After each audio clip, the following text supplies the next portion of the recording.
Okay, Morris, let me know. So this is gonna be the third or fourth meeting, I think. Okay, so now we're setting up the individual accounts for MongoDB. So if I go right here, right?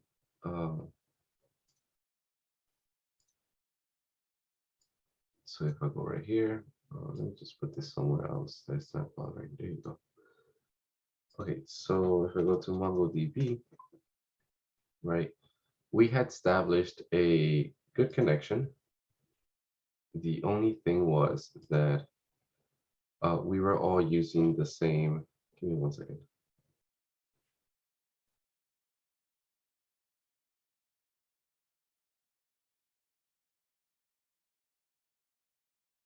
Give me 1 second. Okay.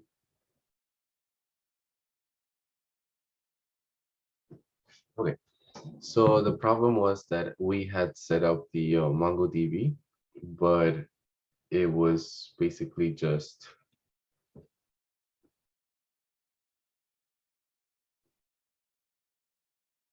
Give me 1 second. I'm sorry. Give me 1 second.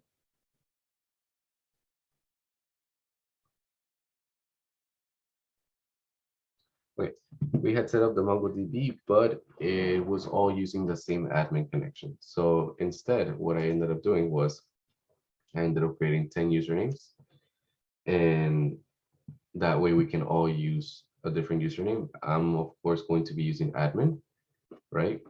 And I'm going to be changing every meeting. I'm going to be changing like the admin password and everything because you don't want people online to have this information. Okay. That said, Morris, did you ever did you create your branch?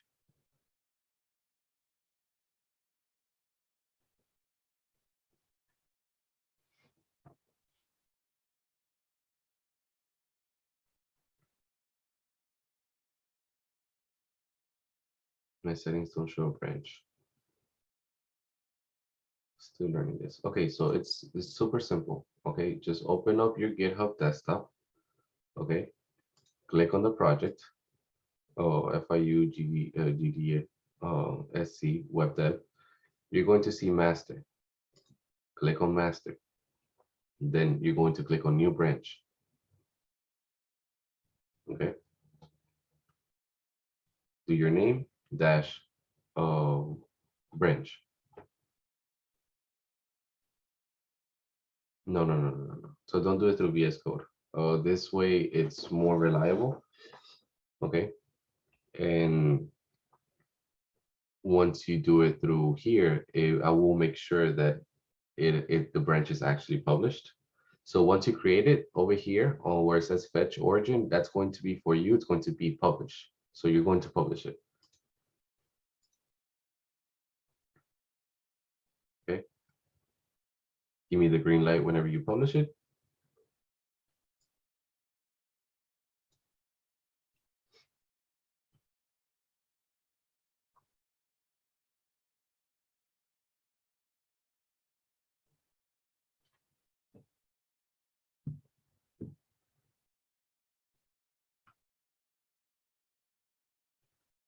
Okay. Now, if I fetch origin, there you go. So Janelle did hers.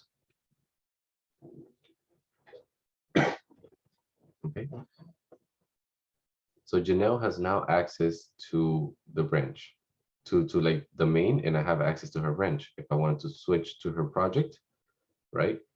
I can basically switch and my VS Code changes immediately, right?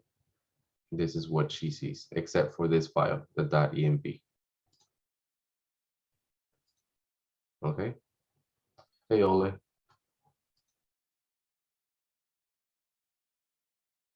Okay, so if you create yours, I'm going to see yours. So right now, Ole, what we're doing is go into your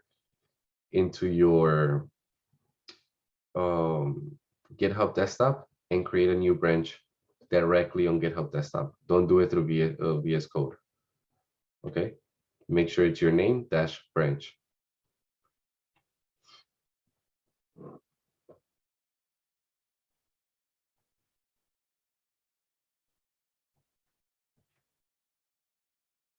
And make sure you give me the green light whenever you're done.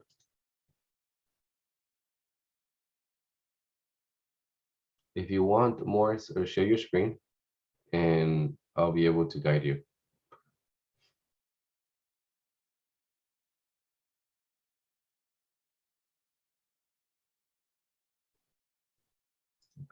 Let's see. So, okay, so you did yours. Okay, hold on. Why do you have so many branches? So do fetch origin, go to master first. So no. When I say master, whenever I say any branch, you have to click on the middle bar in the middle. Let me see if I can annotate. Oh, this bar right here. Okay, click on it and go to master. Yes, master. Okay, from here, fetch stream, upstream.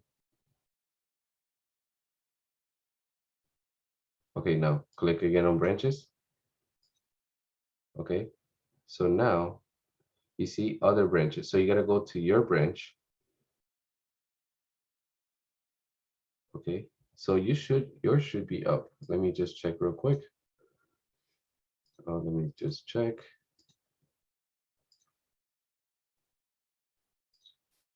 Go to here. Let me click up on yours again. Go to click on this branch, on current branch. Now go to master or master origin. Master or origin master right here. Click on that one. A branch with, okay, so click on master only. Okay, so you're master. Okay. Delete these two branches.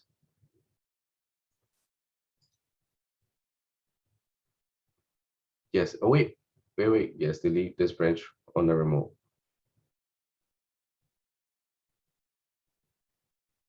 Do it for those two. Forget password branch. All of you guys as well. Try to create a branch on GitHub desktop. Okay.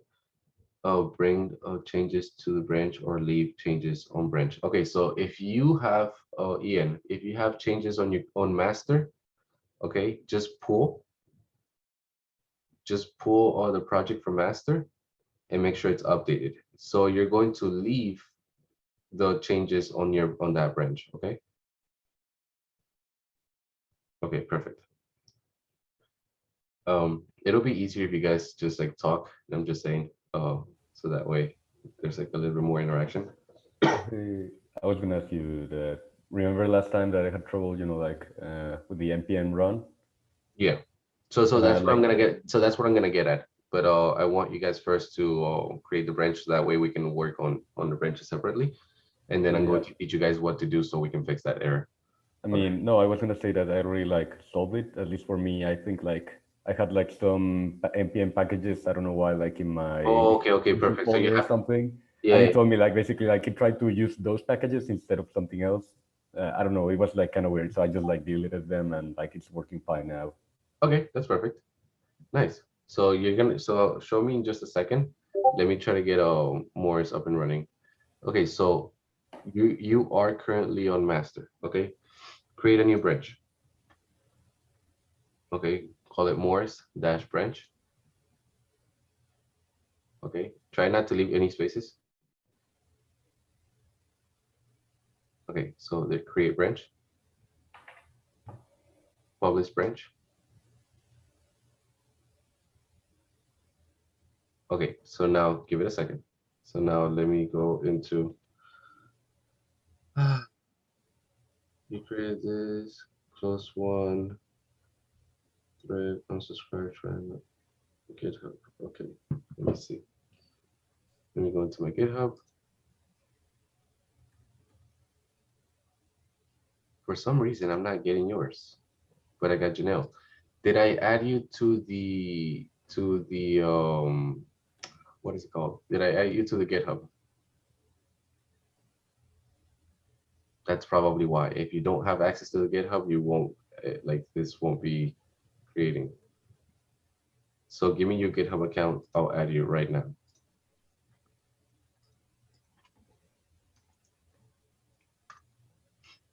For those of you that are not included in the GitHub for the project, give me your username right now. Let's get over with this right now, okay?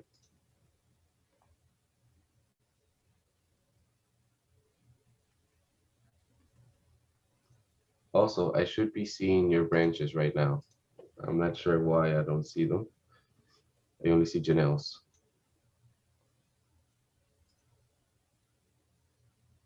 I did all the steps, but are you in the GitHub?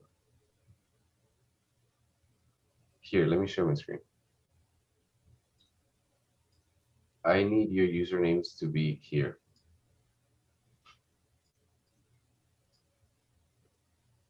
Okay, here. If you're not here, you see Ian hasn't accepted his, which I need you to, Ian, please. Okay. Yeah, we'll go do that right now. Gotcha. So if you haven't, give me, if your name is not here, I need it right now. So that way we can add it and you have access to create a branch in the GitHub. If not, then I'll just do it manually and you just we'll have to access it from there. If worse comes to worse. Okay, give me your username. Let me see. Hey, okay, so basically, Okay, I so don't remember doing that actually, the being added in the GitHub. so that's why send me your GitHub. And do I do it through the GitHub website or the desktop? You're gonna so let me just walk you through this. So give me right now on the chat on the messages. Just send me your GitHub username. Okay, just do that. Once you so Ruben send his. Okay, once you do that, basically you're going to receive an email. You're going to have to accept it through there. Okay, Ruben, I just sent it to you. Blue subs. Okay, now check your email and then you will receive an invitation. You have to accept it, okay? Once you do that, when you create a branch on GitHub desktop, you will be able to publish it and I will be able to see it.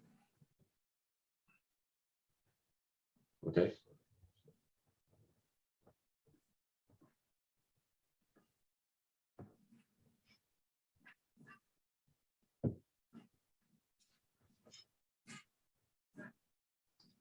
So I already accepted it. What else am I supposed to do now? Okay, so you accepted it. Okay, so now go into your GitHub desktop on the project. You're going to go into master. From master, you're going to create a new branch. You're going to name it your name, Ruben -branch. Okay, I go to the. And then you're going to publish it. Just do that. Okay. Okay, wait. It's just I find here, your repository, right? And I just click it and it doesn't happen anything. Or so share your screen. Let me see.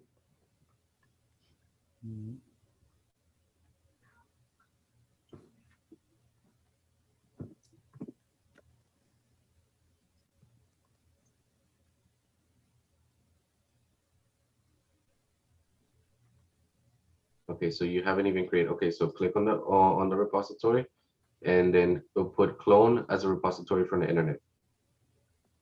okay. Yeah. Okay, so then right there, you see my MChem FIU right there. Click on that. Clone. Clone. All right. Okay, so now you see master up on top, right? Yeah. On the little branch thing. Yeah, click on that. New branch. Okay. You're gonna put Ruben -branch. Dash? Branch.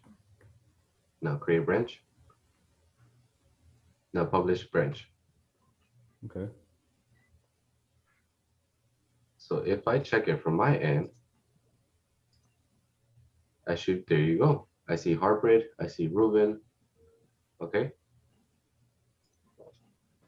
So if you click on branch again, on Ruben branch, you see everybody's branches, right? Yeah. That means that it's working. That means that you guys are connected. Okay, I need everybody in the project to have their own branch. Nobody's gonna be working on main. Main is it's basically my baby. Like I don't like nothing happens without my consent into branch into main. Okay. Okay. And that's technically how it works for every other project. Okay. How are you doing there, Morris?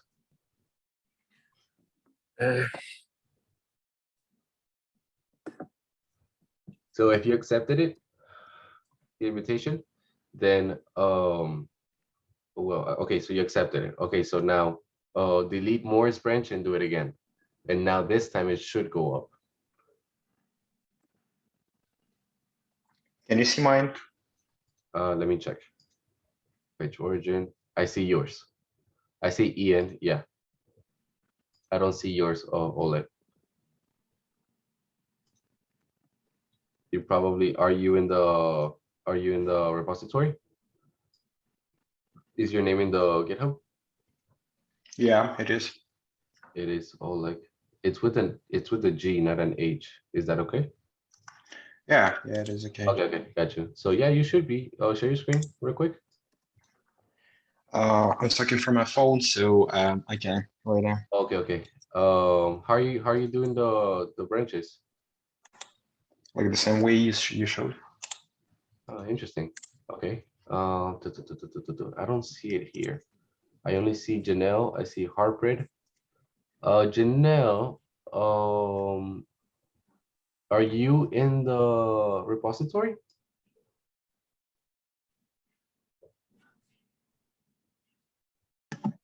Yeah, I don't see your name in the GitHub. What's your username? Abraham's J. What is it? Abraham? Yeah, Abraham's J. Okay, so can you delete it because it's not under origin.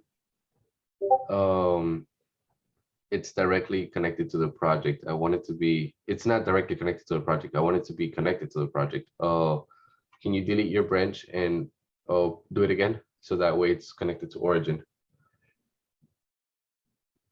All right, let me check Morris. Okay. Thank you.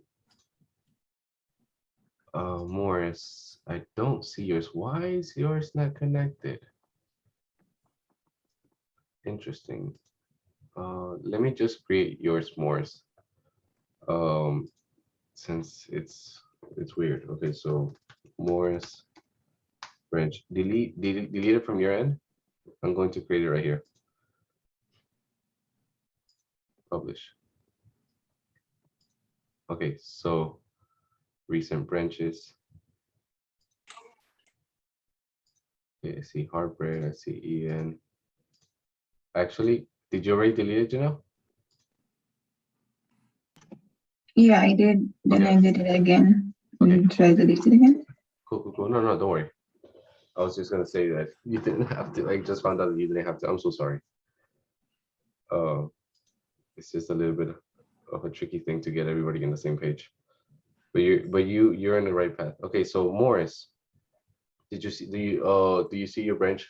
Yes, Harvard.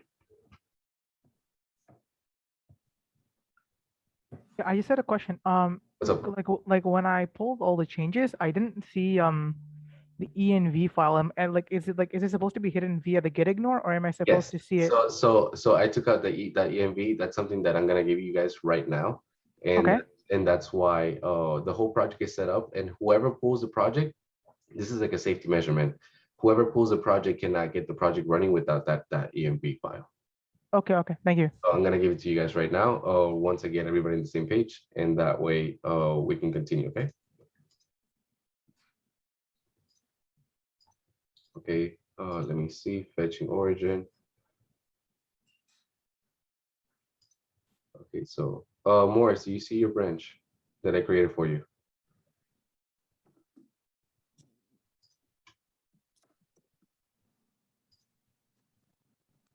You see it? No. Interesting. What is wrong with your machine? Huh. Share your screen. Let me walk you through. Let me see. You might have to clone the project again.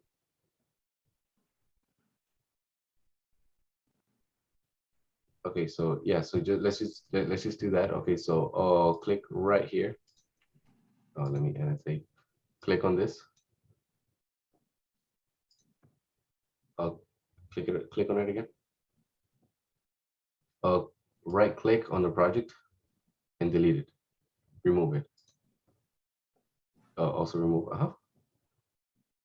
There you go. Give it a second.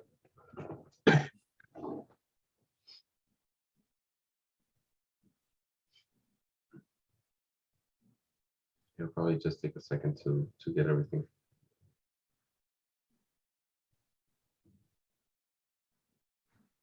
Click on it again. Okay, okay. So it's okay. Fill moving repository directory to recycle bin common reasons. Okay, so you have to close VSC. There you go. Close VSC. Yeah, make sure that the whole project. Okay, and now do it again.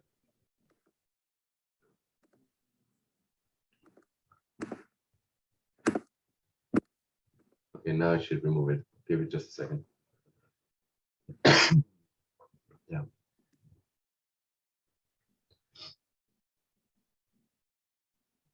Anybody else here that hasn't set up their branch? Let me see. Okay, let me see the GitHub. I see 1, 2, 3, 4, 5. I'm missing someone. Who am I missing? Can you see mine now or no? Let me see. Yeah, I'm hearing something about internships. I don't know, like a video. No. I don't know, like from who is it or something, or Oh, not sure. It's not for me. I can tell you that. Okay, Oleg, I don't see yours. You might have to clone the repository again to have, since I just gave you access. Okay, go to clone repository. Go to this one.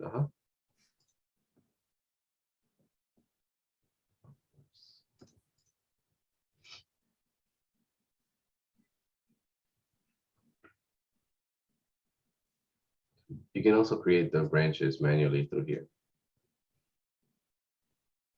Okay, so if that doesn't work, then we can do it manually. Okay. Okay, so wait for it to load. Click on master. Okay, now you see all the branches. Here's your branch. Okay, I created it for you. Okay, perfect. Okay, Oleg, if yours is not up yet, let me know. I can just create it for you, okay?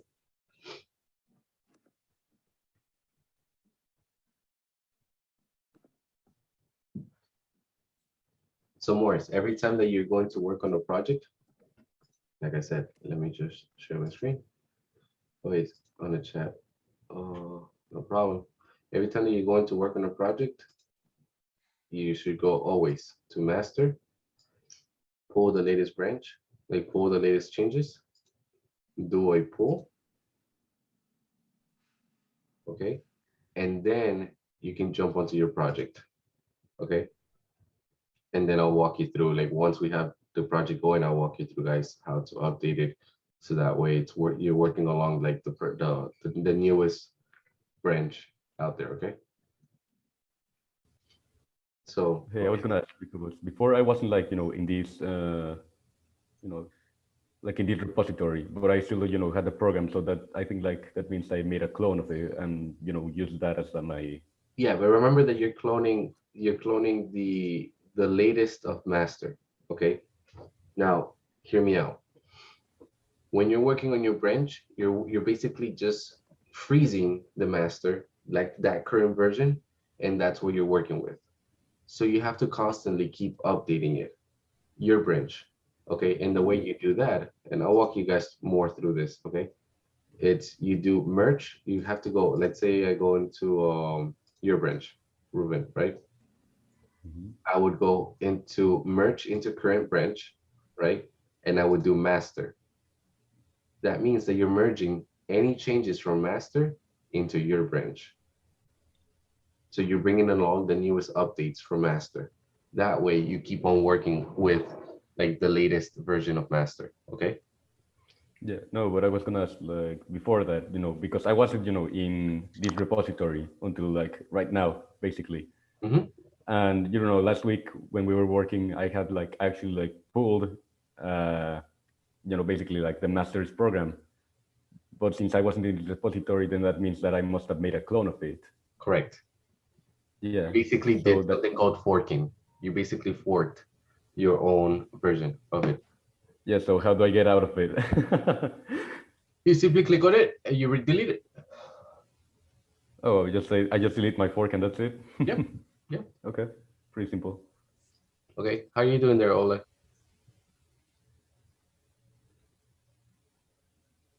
So I can see other branches and I can see mine, but I think you don't see mine. Did you clone the repository again?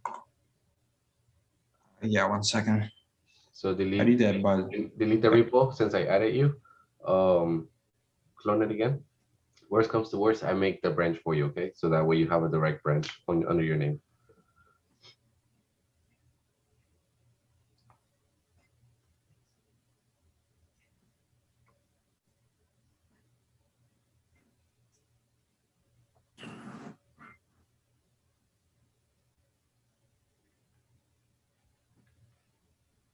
Okay, so meanwhile that happens, I'm going to give you guys the .env file.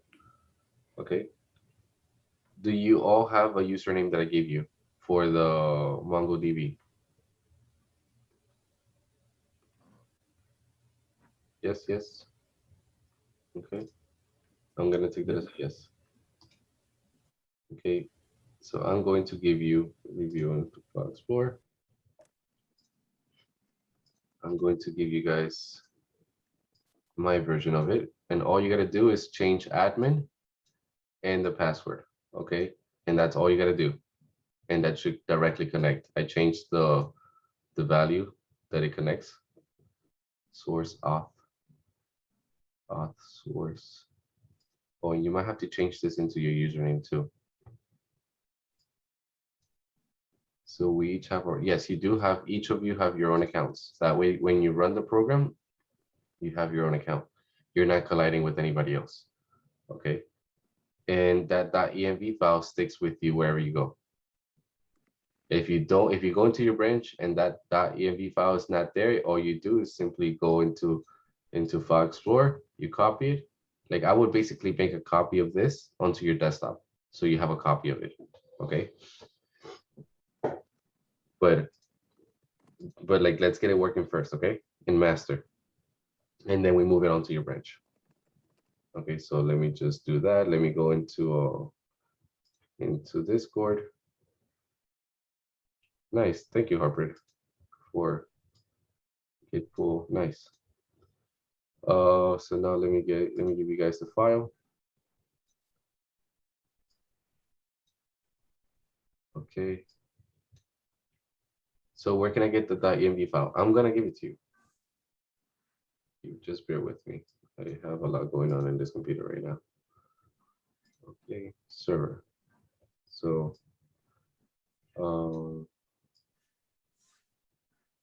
give me 1 second. I'm a little bit slow right now.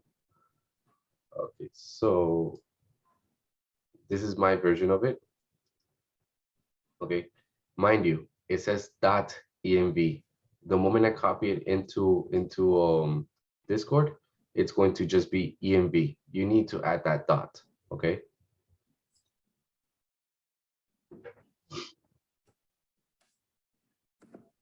Also, is it okay if I put the .env data into a markdown file and get ignored? It's already there. The .get, I already set up the .get ignore. If you see right here, it's already there.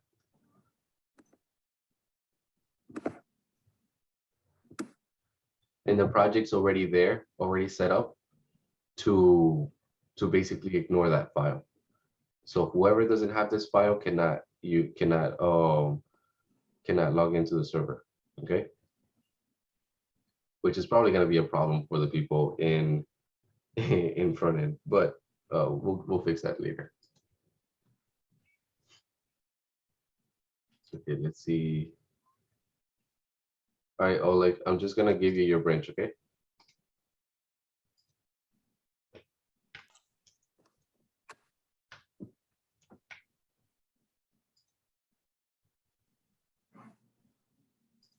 All right, there you go. It's up. You should be able to see it. Oh wait, I think I just saw something. Hold on. I see Janelle. Okay. I see Morris. Harvard, Ian. So 1, 2, 3, 4, 5, 6. Okay, so that's good for now. Okay, cool. We're up to date. Oleg, give me a heads up or like tell me if you see the file, if you see the branch.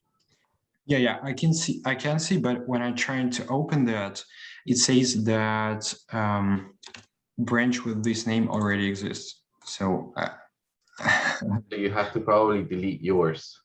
Delete all of your branches. Delete all of your branches and make sure that this one is the only one that's yours. You know what I mean? yeah, everything good. Perfect. Okay, so we're on track. Okay, so go into the Discord, download this file, the .env. Okay. Okay, make sure you open it in your folders. Rename it so it's .env. Okay. Okay, and then put it into your desktop so you have a copy of it. Then you're going to go into the project itself. Okay. You're going to click on server, right click it, and review in File Explorer. Am I going too fast? You guys are good? Okay, go into the server and drop it in here.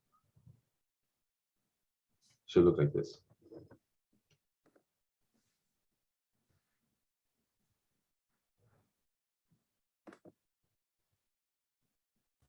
Can you repeat it again, please? Okay, so which part are you in right now? Sorry, it's just that I was like trying to delete the fork, and I just like wasn't really paying attention to it. Okay, so go to the Discord, download the .env. Why is it Thomas? The fuck? Okay, anyway. Go into the Discord. Did you download the file?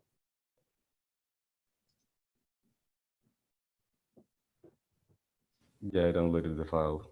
Okay, so you're going to open it and open it in your folders. Don't open the file. Okay. You're going to rename the file because it's probably just going to be called env. Okay. You're going to rename the file and add a dot before everything. So it should be .env. That's it.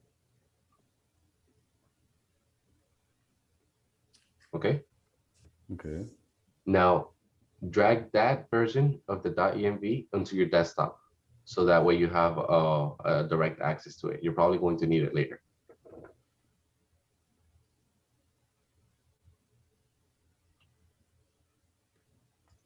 All right. Like where in my desktop do you mean? Anywhere, Or, anywhere, just anywhere. You don't necessarily have to put it somewhere directly. Okay. Okay. So now, once that you have that, open up the project in Visual Studio. Okay. You're going to right click on server and then put review in File Explorer, or just review the files, like where it's located. Okay. This is going to give you an Active Directory to it. You're going to click into server and you're going to get your copy of .env and drop it in here. It should look like this. Okay, so I just create the new.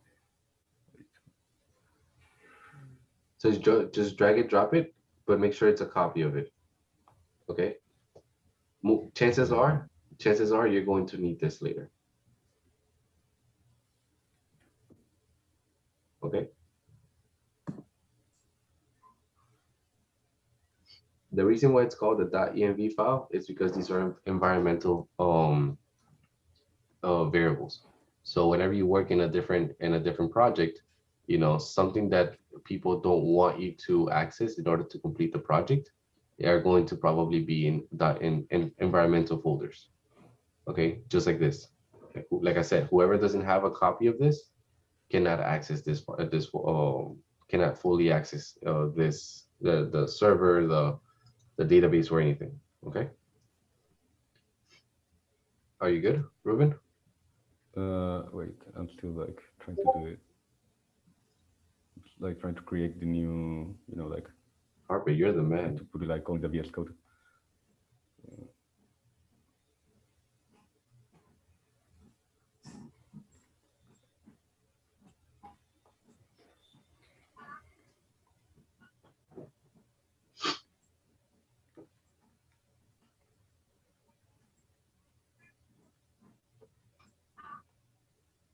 Let me know when you're ready.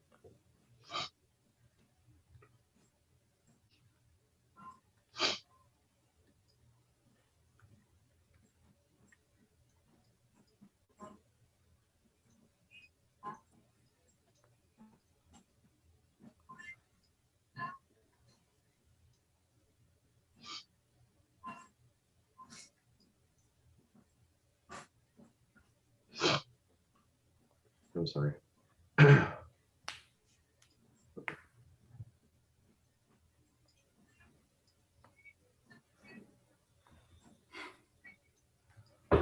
Ready? Almost. I'm just like, If you want to share your screen so that way I can just like help you out quicker. yeah, I mean, I'm just like have to put it in the server now, I think. Okay, so Or click it, make sure I'm just gonna, you know, share my screen in the case. I got you.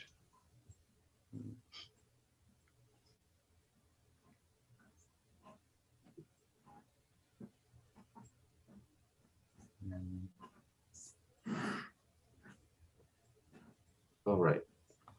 So right click on the server where it says server. And like Review new file. file in review file in so new file finding folder. No, not finding folder. Go back. So yeah, right there. So right click on the server. Hold on. New file, I guess. Or Open containing folder, new card, open relative path, copy. Are you using Ubuntu? I'm just in Mint. Yeah, it's basically the same. Okay, so open containing folder.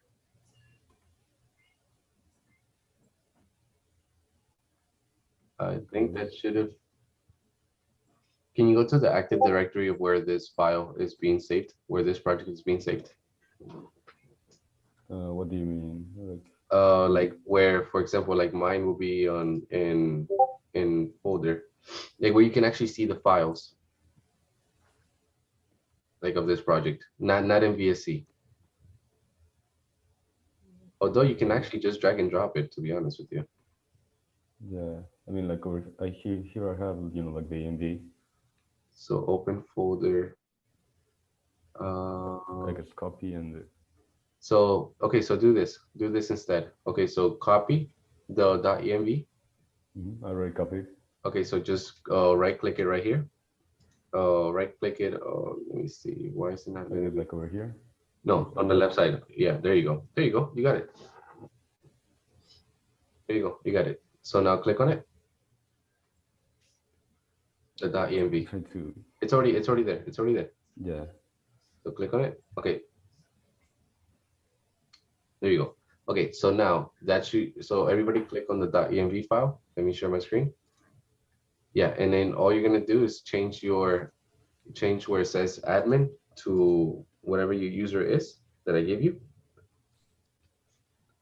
And you're going to, and this is the username and this is the password. Okay, just do that.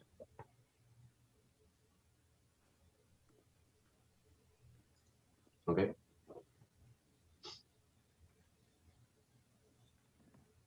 once everybody has done that, basically all you're going to do is go into terminal, new terminal. Okay. You're going to do CD server. So you're going to go into the server.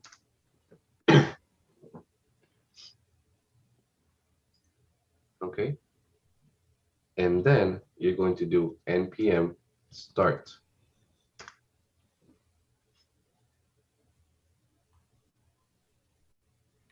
If your machine connects, you're going to see this message right here.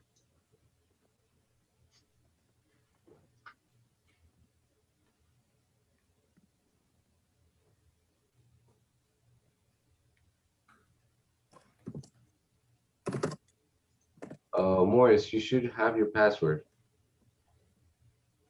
No. Okay, so Morris, did I ever give you a username and a password? I think I did. I sent it to you maybe about a week ago. Let me see if I can find it. Okay, so we told me permission denied. Share your screen.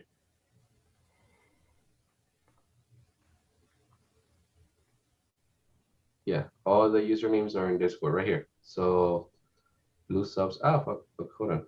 Oh, No, don't worry. Give me just 1 second. So blue subs, yours is username 7. Okay, Morris. Yours is username 7. And then it should be password. It should be user 7 password. Okay. Could you hear me? Yeah, I can hear you. Oh, wow. This whole time I thought I couldn't talk. Okay. Messaging through chat is so okay. Thank you. So I changed to user 7 and then password is in. So do Ruben, do npm start. already did. Permission denied. Okay. Was it user 6 password or user No, password? that's correct. That's correct. That's correct. Okay. Go all the way down to the right of Atlas URI. Where? So you see Atlas URI. You see that line right here? Go all the way down. Go all the way down. All the way down. Like, No, so you see, so let me get a brighter color right here. Go all the way down. okay, just let me hide this because I have. So just find the end of this line.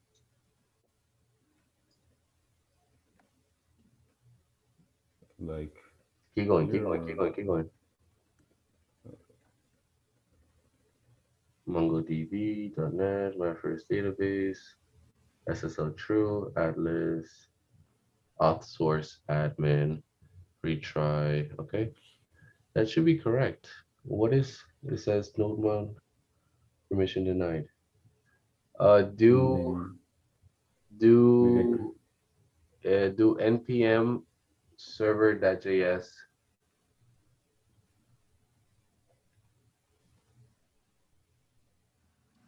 Okay, so you probably need to do npm install. Yeah, since you guys all downloaded or created a new branch and everything, you guys have to do npm install. okay. And me as well, like all of us. Everybody. Got it. Okay, now do npm start. Server one, node one server.js. Is this the master branch? Oh, go into your branch. Okay.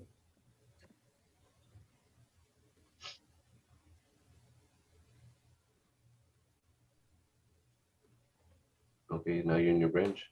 npm install, correct. Now npm start.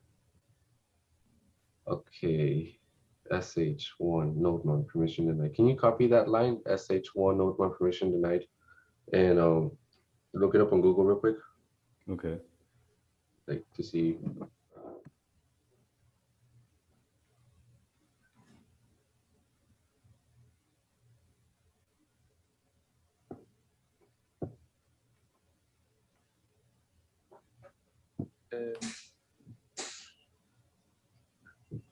What's up? Okay, I'm unsure where to put the password though. I know the user, like the Okay, so- username. So let me guide you, okay? But you pay attention. Hold on. This is the username, right? Yes. This is the password. Change those values. Oh, got it. My bad. Okay. Oh, I know Diana had it. Oh, let's see. There was a thing that I shared that week that I know hers connected properly. So I know this works. Let me go into the Discord. Diana, did I do something wrong? No. Oh, you guys probably have to. Okay, so you guys have to enable this extension, MongoDB for VS Code.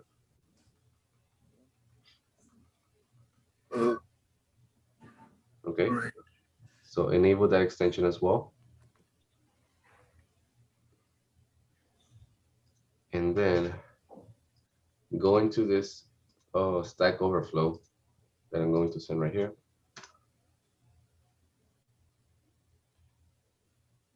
And let me see. How do you know if it's enabled? Like it just says like over here disabled. So I guess like it's already enabled, right? For what? The MongoDB. So it's disabled, so it has to be enabled. Oh, Oh no, it's enabled. It just like says over here, like like I So- can actually disable it right now. so yeah, so give me 1 second and I'll give you what to put in there. It's around here. Mongo undefined if your connection string. I don't know if you typo. It's around here. I remember I found it. Yeah, it's right here. Okay. So let me share this with you guys. This is basically what you guys have to copy into Atlas URI, which is the same thing that you guys have right now. But just copy and paste it. Okay. Maybe something went wrong with the file sharing or whatever.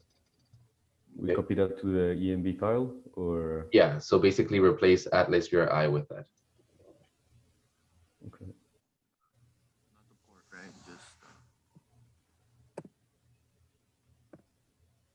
Anybody else having a problem with it? Wait, where did you send it? On the chat, on the Zoom. Okay.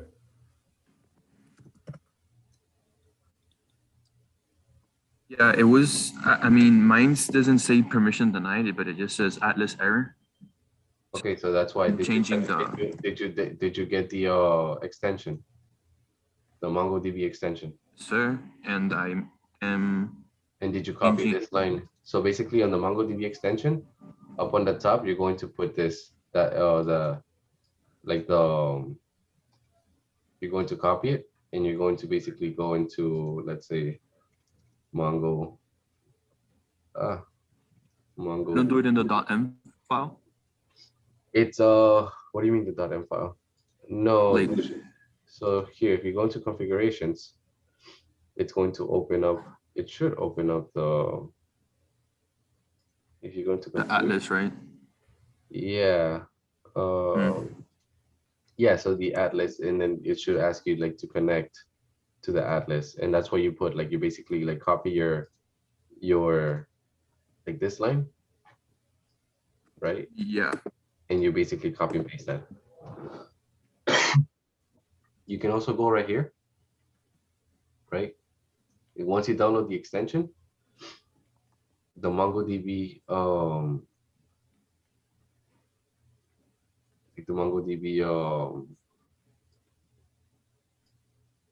line, and then it says failed connection. So you can just connect, copy connection string. So remove connection, add connection. Okay, so it should be like this. You put connect, and then get the .env, and you basically paste it. And that should create a direct connection. MongoDB is successful.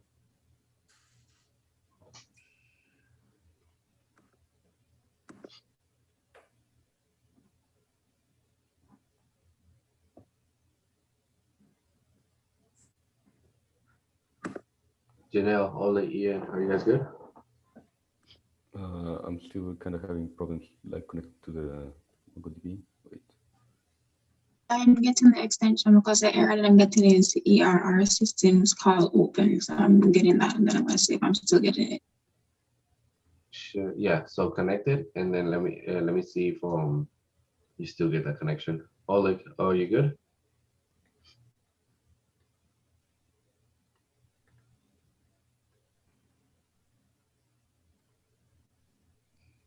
Ole. Give me error. Okay. So did you are you seeing my screen? Yeah. So once you download the extension, you will get a little leaf on the left side of your project. Click on that. Right. If you don't have a connection, if you have a connection, delete it. If you have a so for example, here, let me just remove connection. Right. So it should probably show like this, add connection. Right. It would send you to this page. Click on connect. Okay. From here, you're gonna get a little bar up on top. So all you're gonna do is basically copy your MongoDB. Make sure that it's your username and password. Don't use admin because you'll mess me up. Copy this value without the atlas URI, right? And then that's what you're going to put in here. And it should say MongoDB connection successful. And the MongoDB that you shared in the chat, that do we copy that into the Atlas URI? So if you have your atlas already, you know, like yours is what, 7, right? So yours should be username, user7 password. Keep it like that. All you're gonna do is basically copy from the equal sign, past the equal sign, and you're just gonna copy that line, okay? And do the following steps that I told you. Okay. What about you, Ian? How are you doing there? Yeah, I'm doing good. Did you get a connection? About to push it through right now. All right, for sure.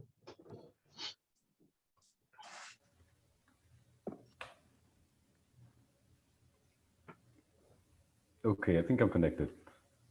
Okay. Did it say successful? Yeah, it said successful. I used the old link, you know, like the first one that says port equal 5000. Uh-huh. Because I tried with the new one, you know, like the one you sent a link from Stack Overflow, but that didn't work out. Okay, so just keep to the same one that I had. Okay. Yep. So then do npm start and you should get a little message like this. At the bottom, it says server is listening on port 5000. It still says permission denied. That is incredible. Okay. Share your screen. This is kind of like one of the most tedious parts of the project. It's not the most. Oh yeah, but it's like to get everybody on the same page. Okay, so you have a cluster connection. Yeah, it's over here, right? Yes, you have a, so basically you right click on the cluster connection. Okay. No, yeah. Okay, so launch MongoDB shell. Oh no, just do a refresh. Oh, sorry. Shit. Oh no. I didn't want to do that. Okay, so right there, refresh. Yeah. All right, so you added an admin and local. Okay, so you're good. So now do. Let me just do, you know, just in case I can npm install. There you go, and then npm start. Come on. I think you're doing it. Okay, so go into your file, your source file. Go into package .json. No, that one. Do nodemon server. So do npm nodemon server.js. Do npm run nodemon server.js. No. You have to do npm run nodemon server.js. No, okay.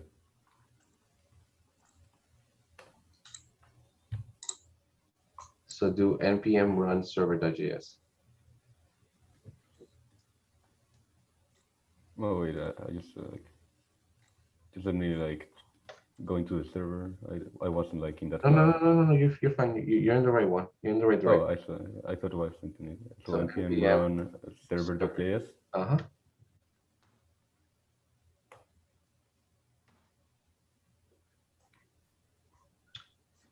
npm run start.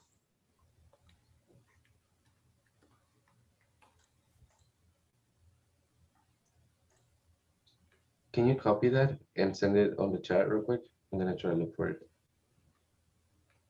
You are connected. I don't know why it's not. Okay. Let me look for this real quick. Connected. Cool. I'll be back in a sec. My computer is like almost running out of battery. Oh man. So okay, so you have to reinstall nodemon. So do this. Do this line right here.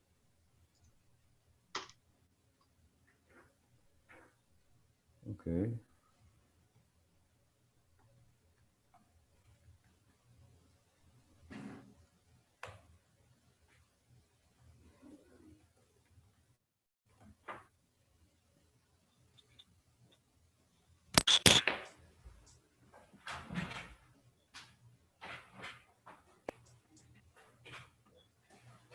Do npm start. Get the battery, Come on, don't let it die. Oh no.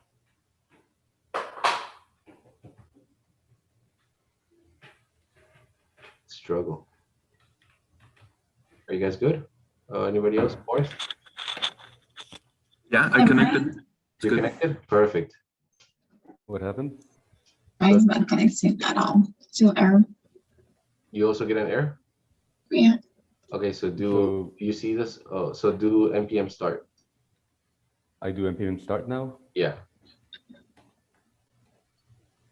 There it is. Go. There you go. You're connected. Nice. Let's go. All right, Janelle. Share your screen. Okay. Oh, okay, we're getting through this. Cool.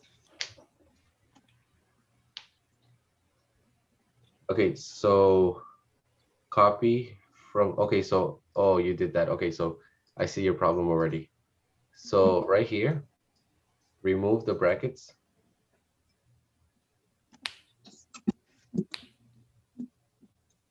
Here too. Remove the brackets. Now copy starting from here. No, you added the equal sign. Okay, now run it down and copy the whole line.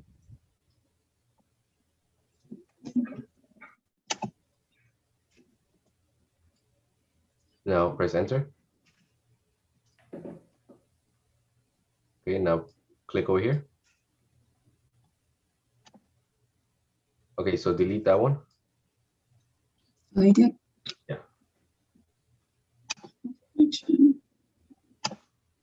Now add a new connection. Connect. Now paste it. Enter. Okay, so yours is, you're not copying it right. Connecting to MongoDB. Hold on. Give it a second. It's connecting right now.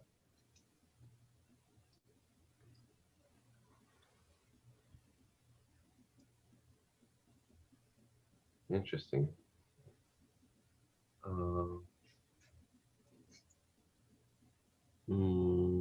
I have the same. Okay, so okay. I remember in a previous meeting when you were making the MongoDB accounts, you did things that chose from Google Cloud to something else. But I remember envisaging. No, that doesn't have nothing to do with that. Okay. Okay, so Did you copy? Let me send you the right. Maybe you messed a little bit with the line. Let me see. Oh, look at the chat real quick. Okay. You're going to copy the, you're going to basically replace your line with this. What do you want to chat is right now? From the chat, you're going to replace that with this. Yeah, it didn't pop up when you sent it. Copy. And go to your .env.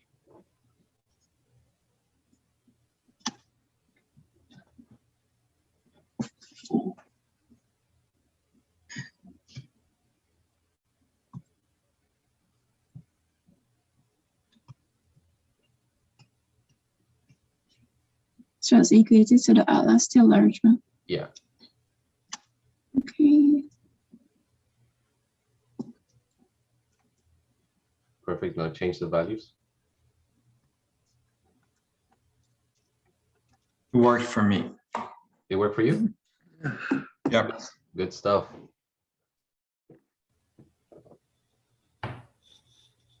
Oh, yeah, there you go.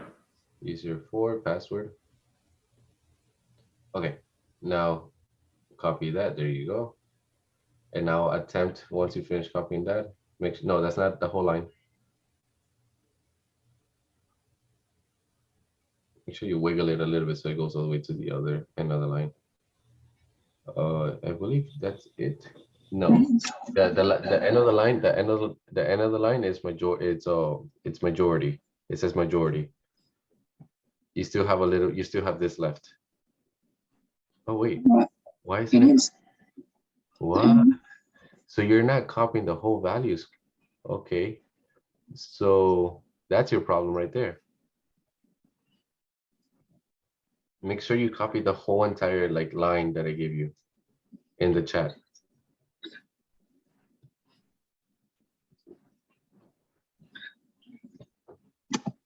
So I would just delete all of that until the equal sign. Yeah.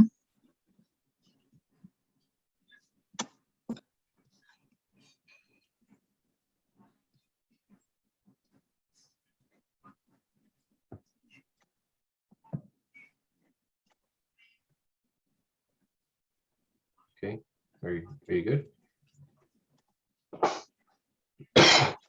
So delete all of that, and then paste it. Delete it. Okay, so now make sure that you have the whole line. There you go, that's the whole line. So now do user, like do your user and password as well? User 4, I believe it is, yeah. Mhm.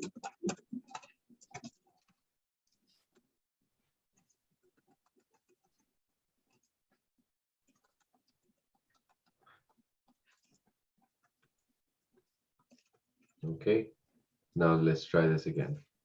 Password, there you go.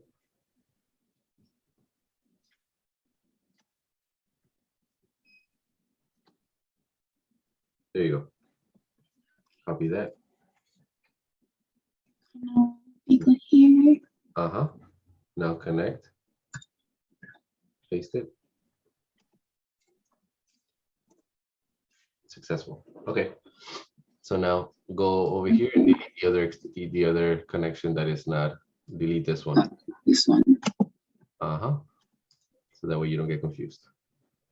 Okay, so now on your terminal, you're going to do so on your terminal right here, It's done here. okay, you're going to do CD server.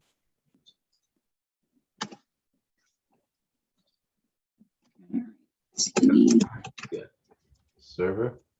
Now do npm start.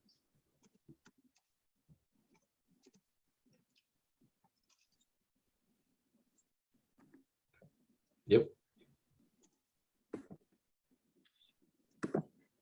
And you're connected. Nice. Thank you. I stop Alright. sharing. All right, Ian, what's up? How are you doing there? Yeah, I'm good. I'm connected. Okay, so perfect. So we're all on the same page. Perfect. I'm sorry. I'm connected, but I can start. I Okay, can so- start in PM.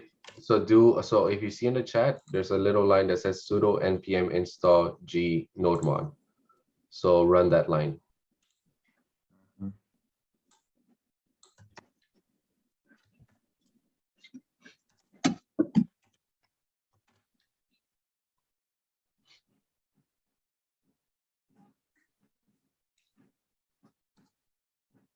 Okay, and then do npm start once that downloads.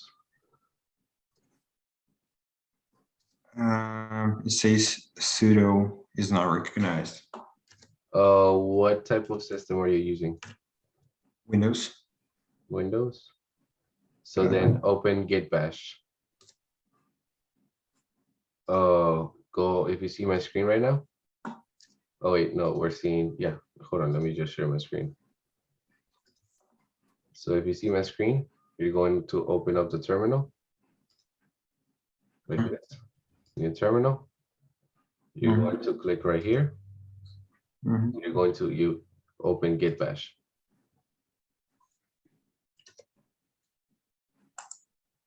Okay, cd server.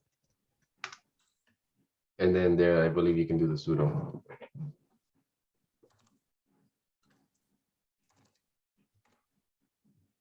If you can't do Sudo command not found. Okay. Is there any way you can share your screen with me so that way I can like help you? Yeah, I can. Okay. Perfect. Can you see it? Not yet. Not yet. Yeah. One second. Here it is. There you go. Okay, so go to PowerShell. Second.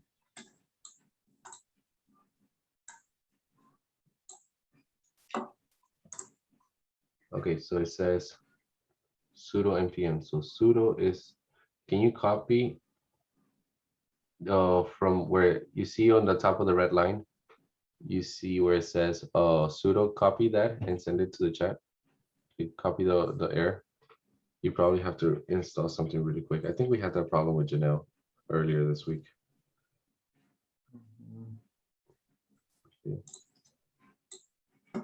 Oh, Harpreet says you need WSO2 for Windows probably. No, the WSO2 is for virtualization.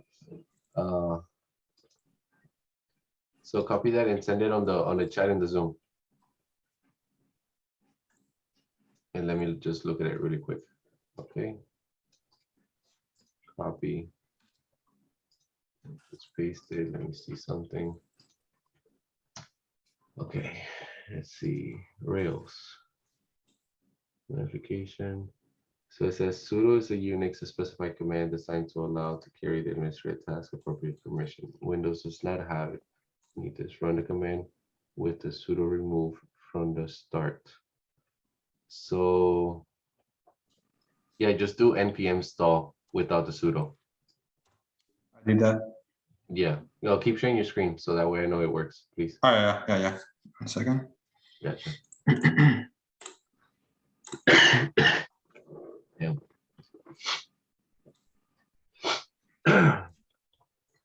So there, npm install.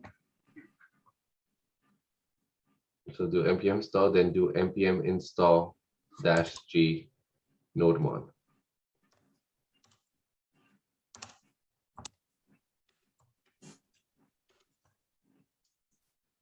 Is correct. Yes.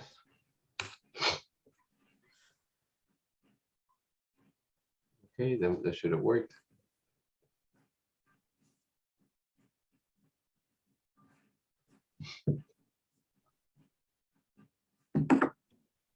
Okay, now do npm start.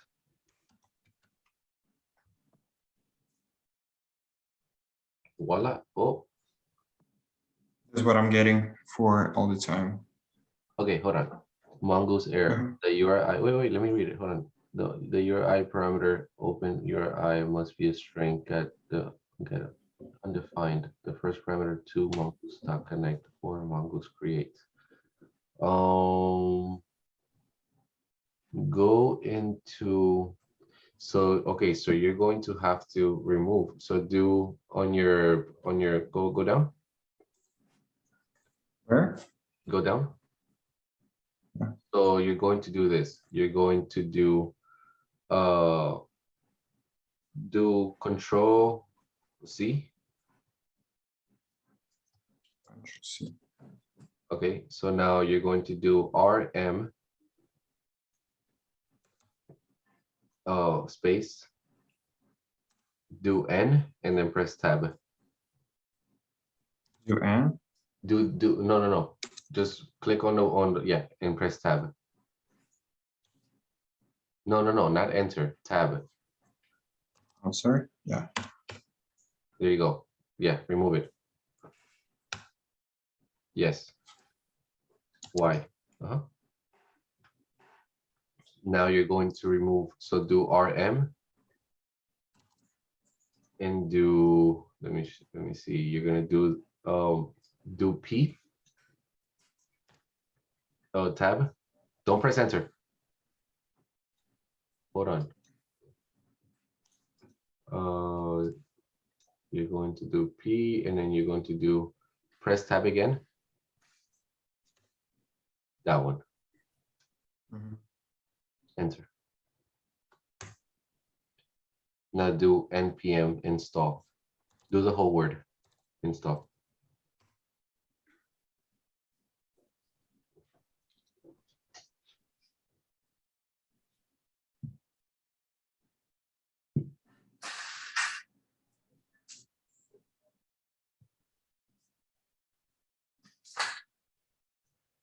Do npm start.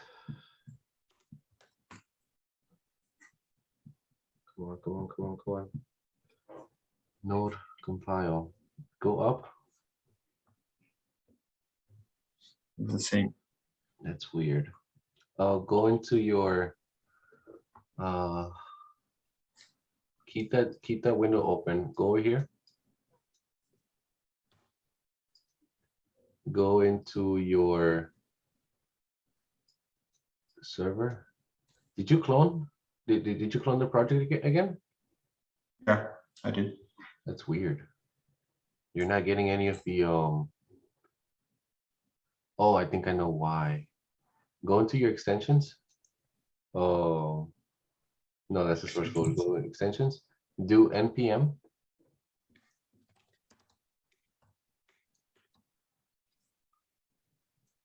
You don't have it installed. Oh wait. Install this one. This one. Yeah, you probably did. You do the whole environmental thing that I gave you guys? I think so. Maybe I missed something. That's because that was part of it.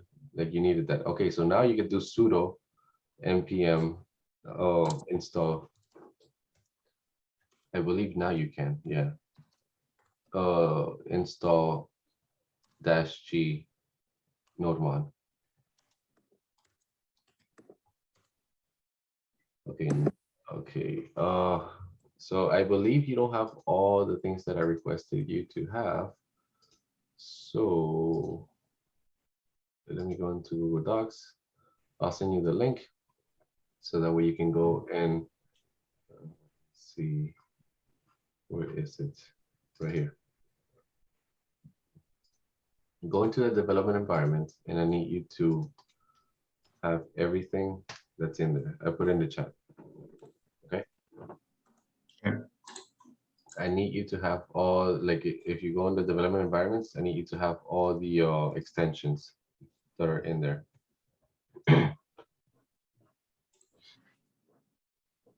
Okay.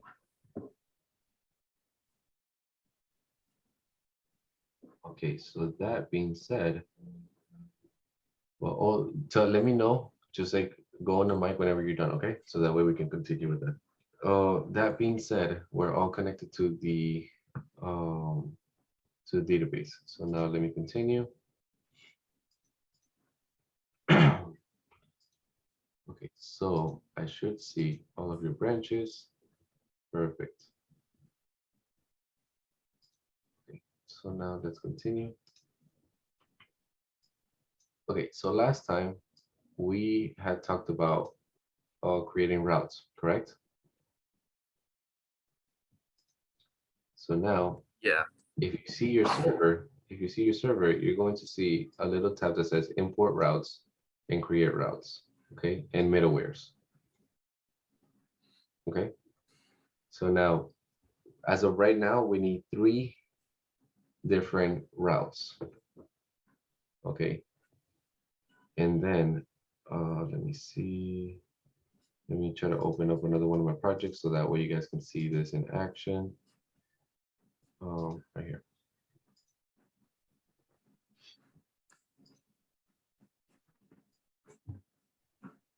Okay. Yeah. Okay. So server. Okay. So the way the routes work is that, remember that I had talked about how we hop off from, so focus on this, on these lines right here. Okay.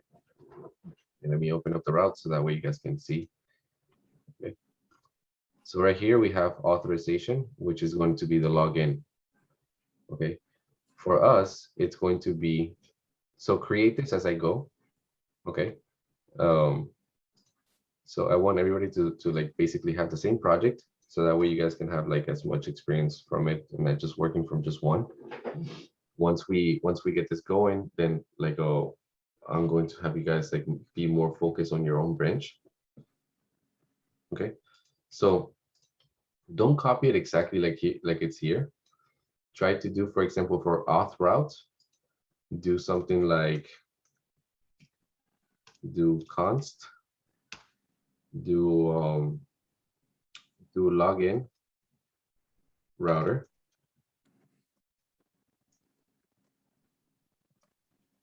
right, equals to require. Okay. And you're going to basically call the file in the routes. Okay, so in this case, it would be something like ./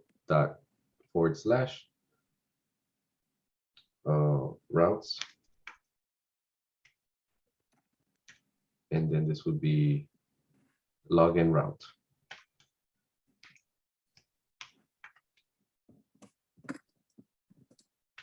Okay, if we put this into action in our project, it'll look something like this, right? We would have open, create new file, right? We're gonna call it login route. Okay, oh, I forgot the JS, sorry. So we're gonna do the login route, the Yeah, so startup route, and just follow me what along. else? Yeah, just follow along with Yeah. me. Once we want, by the end of this meeting, like I'm gonna have you guys go separate into your own routes and tell you exactly what to do. But I want you guys to have like basically the main, like all like basically the same thing for every single route. Okay. So I'm basically going to create one. You guys will be in charge to create like your own, but I'm giving you the login route as an example. Okay. So if we take this logic right here, right, import routes, it's going to look something like this. Login router, it's going to require the routes. Oh shit, hold on. This is the models. Okay, I'm sorry, this is not it. This is going to be new folder. It's going to be routes. There you go. Make sure it looks like this. I'm so sorry. In models? In routes. No. Don't touch models. So if you don't have a routes, which most likely you guys don't have a routes, create a new folder, call it routes, and basically add a new file in it that's called login routes. Login route.js, just like that.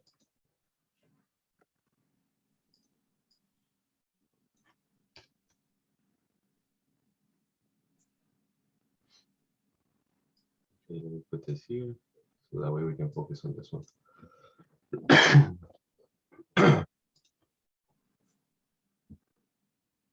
Login route. So if you see right here, try to copy what I have.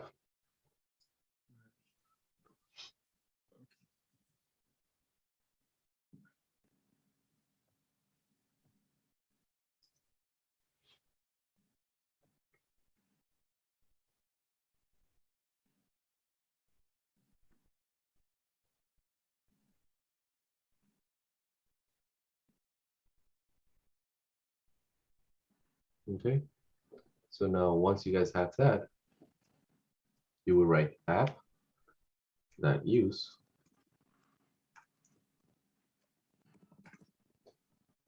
Okay. You're going to call. Basically, this is the, how do you say it? This is the path of the URL that we're going to hop off on top of the one that's already preset. I'll explain that in just a second. So in this case, let's call this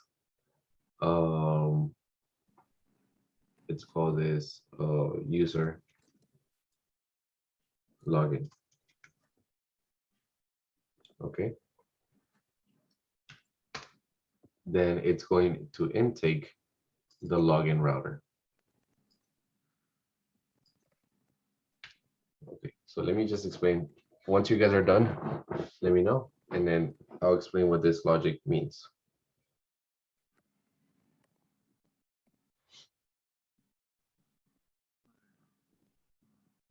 I'm ready. Just waiting on everyone. What's up? Well, I guess that I'm ready, but of course, wait to say that. I'll wait on everyone. Okay, so do you understand, just by looking at it, do you understand what's going on here?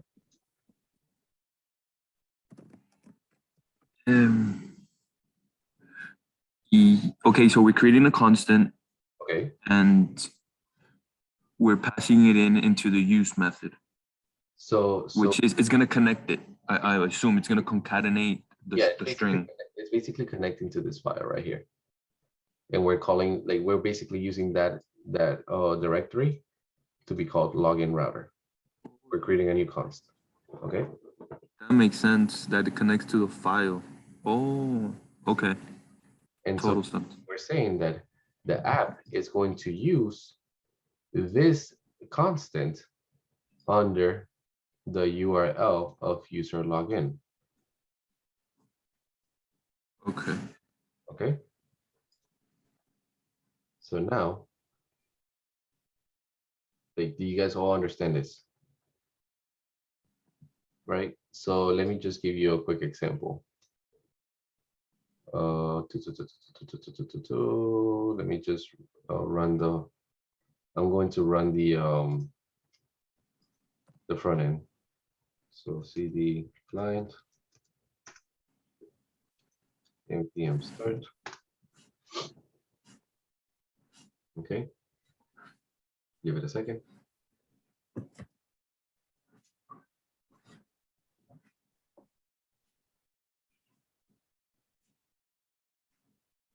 Any second now. There you go. Okay, so I don't think they did anything. So you guys will see what I mean. Okay, so perfect. They haven't touched it. Just the way I said it, I left it. Okay. So user login, it's basically going to be this. User login. So this API, this login router, is going to communicate on everything that's going on. If whatever the front end sends, it's going to basically basically get it from this URL, correct? Then we're gonna go into login router and we can create any type of call. And let's say we go into login router, right? And we do something like under the call for, let's say, you know what? Let's call this login. Let's call this login, right? So this is going to be login. And then in login, we can make a call saying user, like an API that's called user. And basically that call is going to be coming from here, like this. Does it make sense? Right. So just think of the logic, reconstruct it in your head. So we're creating a constant that's basically communicating with this file, right? Yeah. We're telling the app to use this directory of login. Once we do that, we can go into this file and we can make different calls. Like we could do user, we could do admin, we could do, oh, what was that? We could do admin, right? We could do any type of API call, right? And so this could be either user, this could be admin, but we're basically hopping off login. Make sense? Right. Yeah. So that's basically the whole concept behind it. Okay. Hey, I have a question, like about the app.use. Yes. Like, for example, over there, like in the top, you put it like the constant app equals express. Like, is that supposed to be like an API or like I don't know what it is.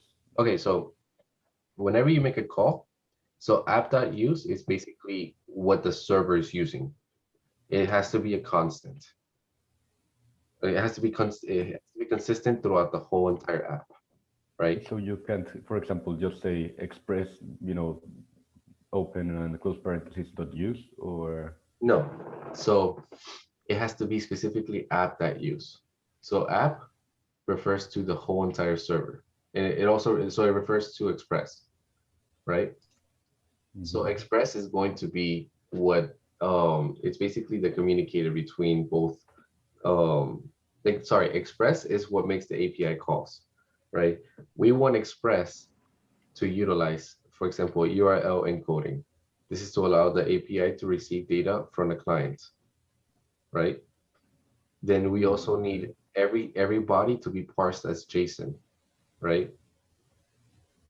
And then we also need cores. Cores is kind of like, cores is the thing that allows kind of like to take down every single barrier along the way that it's sending information.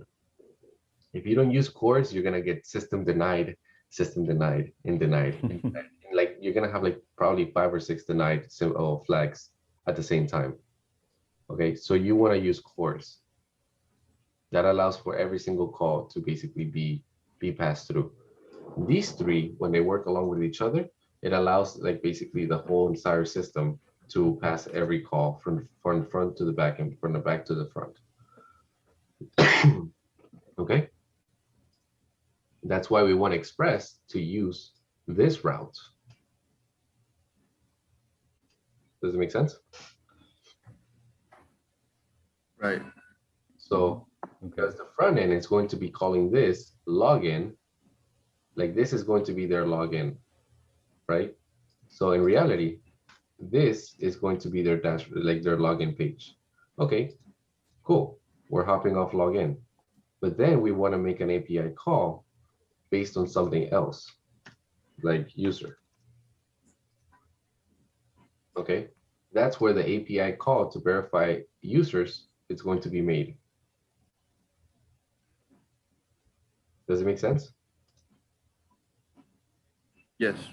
Okay, so now this is where it starts getting tricky a little bit. Janelle, Ian, and Oleg and Heartbreak, do you guys get this? Yes, I'm following. Okay, cool. If you guys have any questions, just please put them in the chat and like, please let me know. Like, it's important for you guys to know. Okay. So now if let me open up the other project, and this is where things start getting just a tad complicated. Okay. Whenever you create a route, a new route, right? Let's say authorization. Where is it? Right here. Let me use forget password. I don't want you guys to see the logic for the authorization. Yeah. Okay. So let's make a simple API call. Actually, sign up. Yeah. Okay. So whenever you make an API, a new route, you need to have const express. Okay. You need to have a router. Okay. You need to have a model but we'll get to that. And you also, this is for encrypting and decrypting. So we'll get to that. Yeah. So for now, all you need is an express. You need express and a router. Okay. So now, let's create a username, right? So this will be under sign up and then username. Give me just 1 second.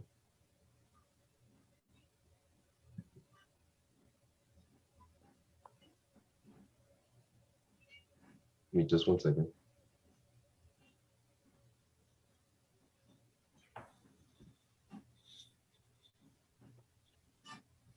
Okay. Then we make something called router, right? Because we're calling into the router that Express is using, right? And this router should be right here. Let me see something. Yeah, that's correct. So Express uses routes. It basically knows what a route is. So when you do this, it basically knows that it's using a route. Okay. Because it's also under the routers. It's also under the routers tab, right? So what you do is you do router dot, let's say, let's do a get, right? And then let's do router dot user.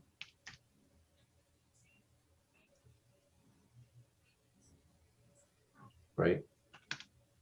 You're going to make this into an async function, because async basically means that it's going to work along, like it's okay. An async function, it's something that you declare it and you're allowed to basically call something like this, await. So basically the function cannot the API function cannot continue until this is done. And this is what await means. You cannot do await without declaring it to be async. Okay. This is how you make sure that the API call gets made in simple terms. Okay, so then you do async.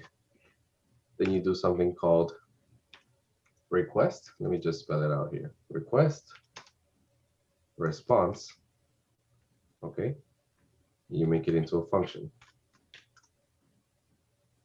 You guys will get better the more we go through this. Okay. I believe this is on quotes.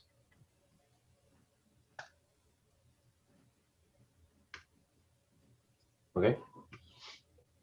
So this is a get. This is how you set up a get route, a get API call. Okay. Let's say for some reason that the let me see. I actually had the file around here. I just shared it with the front end team. Right here.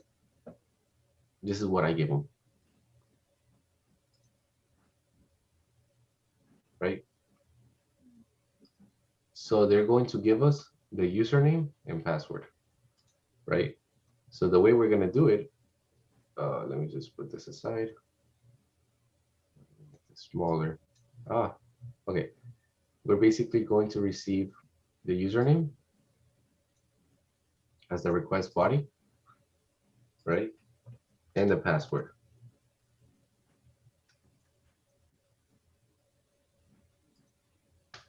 These are the names of the values that they're going to send to us.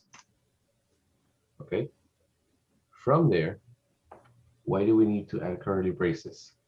Okay, so you need to add curly braces because this is specifying a request body. It's basically like declaring like as an object. This could be anything. Okay, it could be a variable, it could be a constant. It's just the value that the server is going to be receiving. Okay, I'm trying to put it in simple. Yes. It's like a struct, basically, a structure. Correct. Okay. Correct. And so that's why you need to add like the curly braces, right? Right. So now, mind you, this is like this get route could vary depending on how like the front end also sends it. Okay. They could send like most likely they're going to send username and password. Like if you see right here, I have it as username and password. Okay.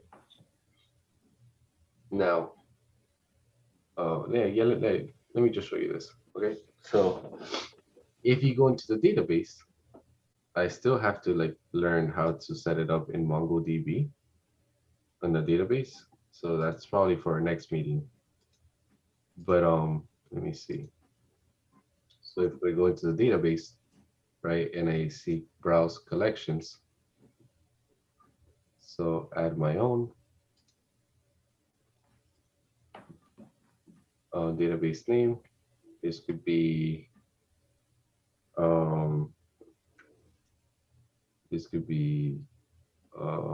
users. I think user, and then collection. No, this would be this would be PWA, and this would be users. Okay. Additional preferences, yeah. Okay, so the whole database, everything's gonna be under PWA, right? And so you need to add a field and a value. Let's say we do, let me just do username. It's going to be, let me see how they had it. Okay, so it would be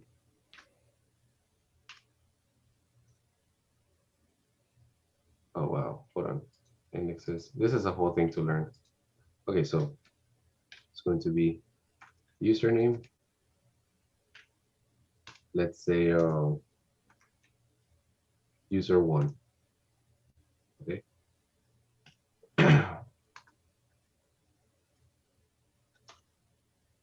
Okay, and then this is going to be password.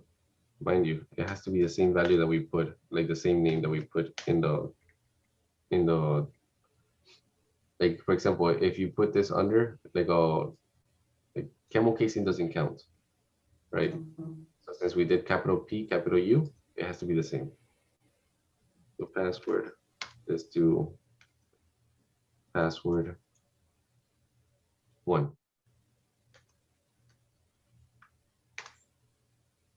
Provided parameters were invalid. Check the query and try again.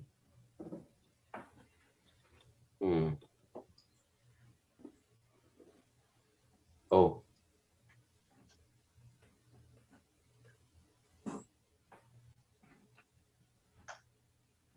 They have to be strings.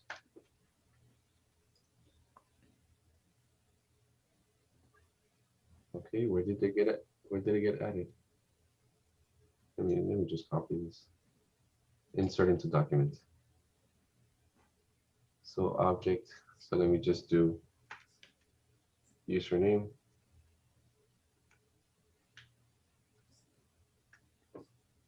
Okay, string. So we only use curly brackets and object types. Anything that, so you use the curly braces whenever you receive anything from the front end. It could be a string, it could be a number, it could be a date, where you are just passing, like I'll show you an example. This would be username, so this would be empty. Insert. Okay, where is it? Indexes. ID, regular. Aggregation. Atlas is something else, man. I have to like figure this out. Okay, so here and then just to insert. No. Okay. How can I? One more.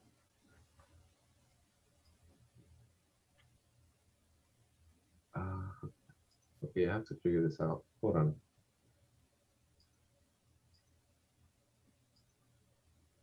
Okay. Password. Okay. And then apply. Did it work?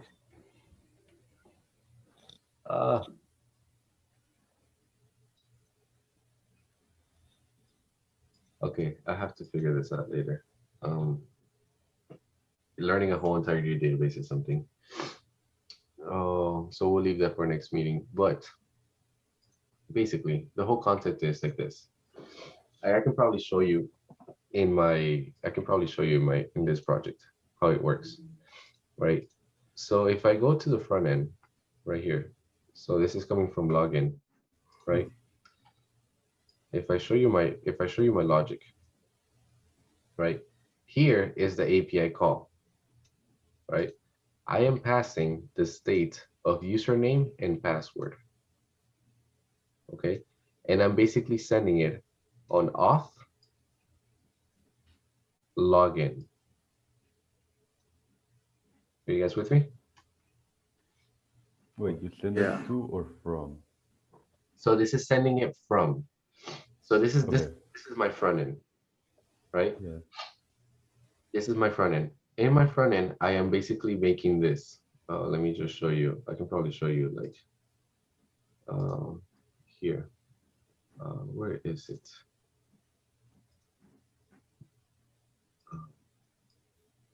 Okay, so I'll figure this out later.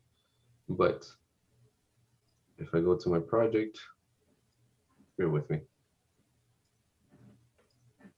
Okay. So if I go right here on new terminal and I start up the front end, right? npm start, and I go into the back end.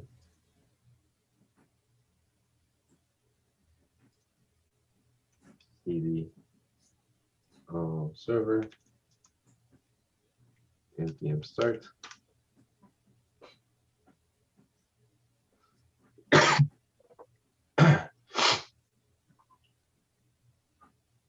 By the way, I don't have COVID.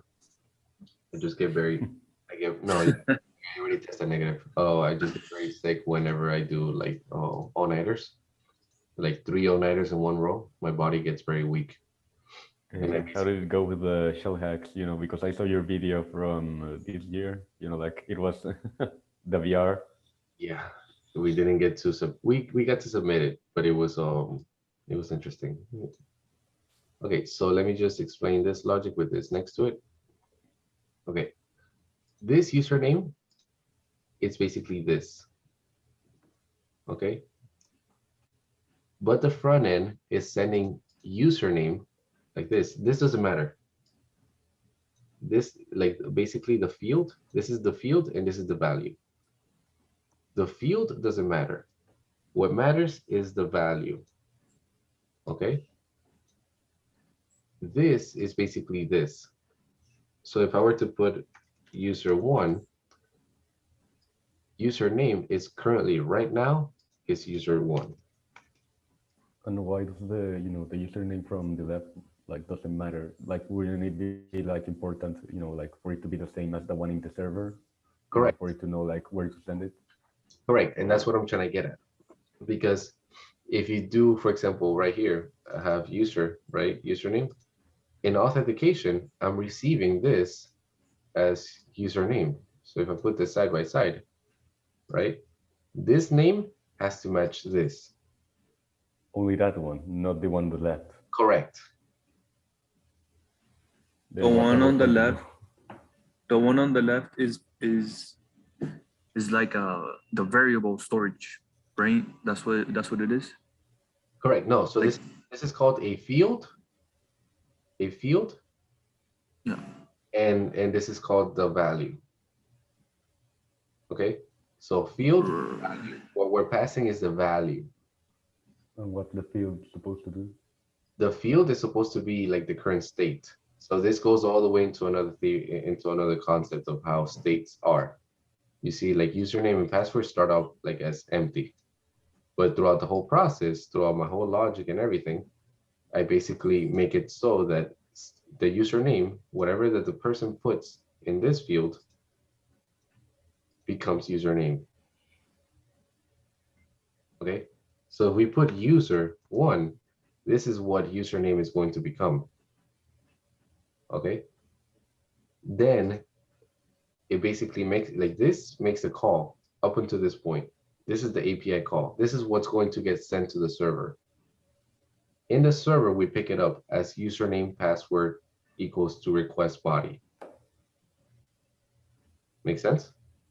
And then from there, we can do whatever we want with it. And then when we go to send it, we basically send whatever we want. So in this logic, what I'm doing is, this is called a multi-user login system. I basically came up with it, but like yeah, like there's no example like this in the internet. So if I want to log in as an admin user, right? I basically go in as an admin user. And no, so okay, so I create the const of admin user. Depending on what this value and password is, first I'm gonna check on the username. Okay, so then I tell the API, I tell the server, okay, so I'll wait until this is done first. Okay, I'm going to go into the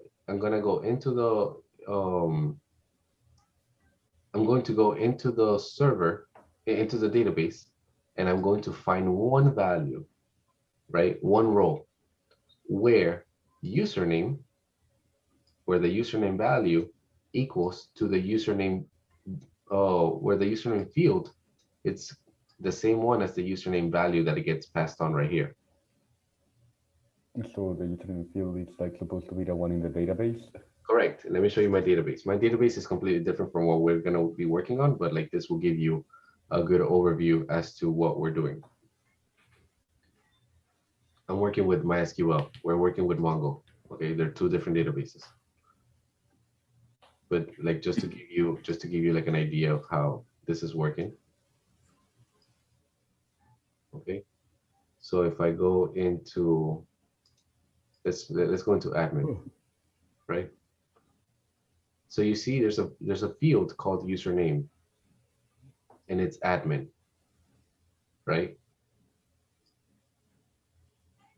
Okay. Admin. So if it says if the user field, if the username field, that one that's in a database, contains a value with what's being passed here, like this could be the value in this could be admin, right? Then this gets created, this constant. If not, then it's going to go to the next constant, and this one does not get created, right? So then we're going to. Why? Sorry, Ruben. Yeah.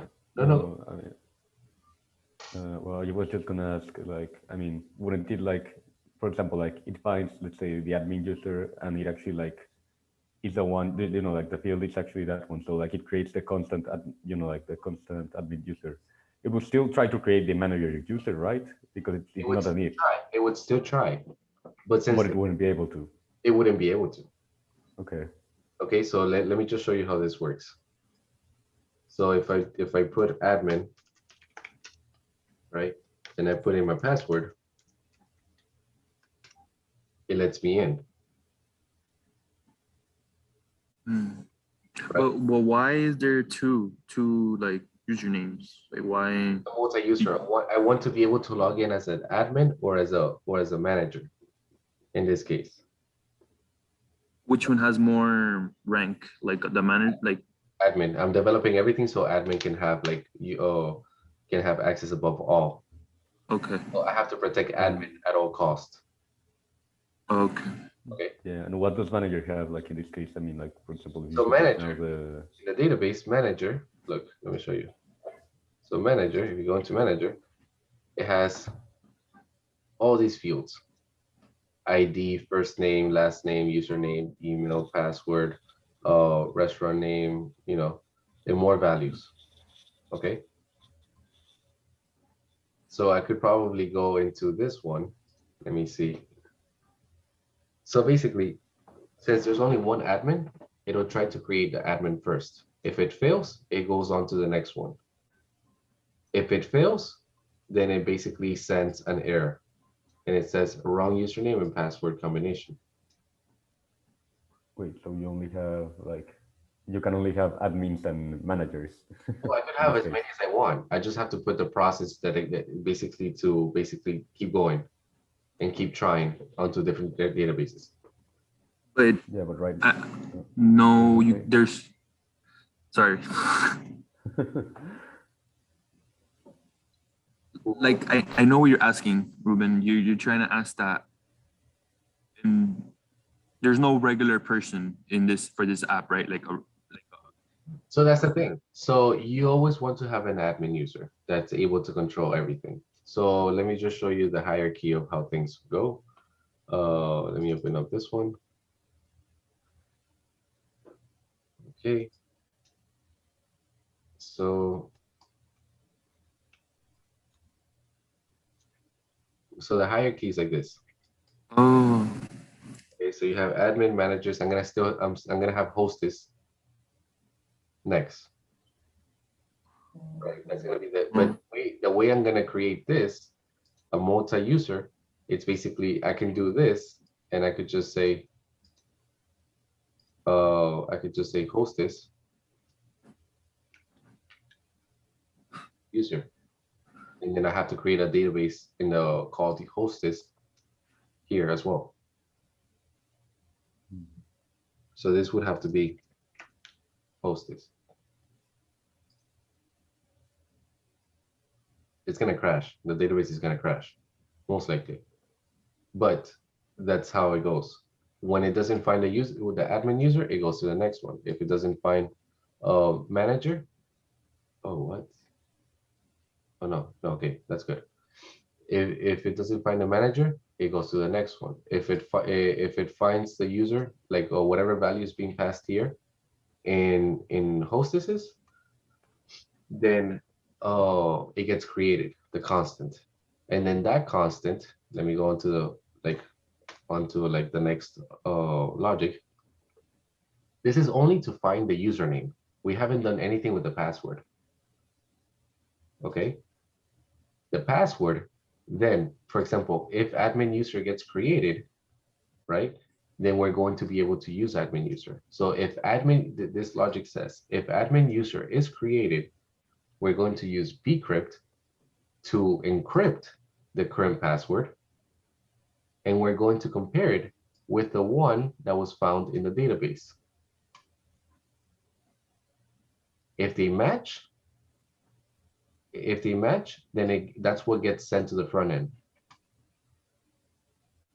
Okay. If they don't match, then we send this error message. Make sense?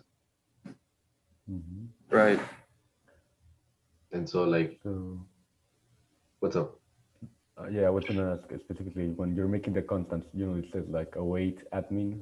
So like, and I guess like it's a constant you have on top that it's like the So object admin. await means that you don't run the whole entire thing all at once. You have to wait until this constant tries to be created first.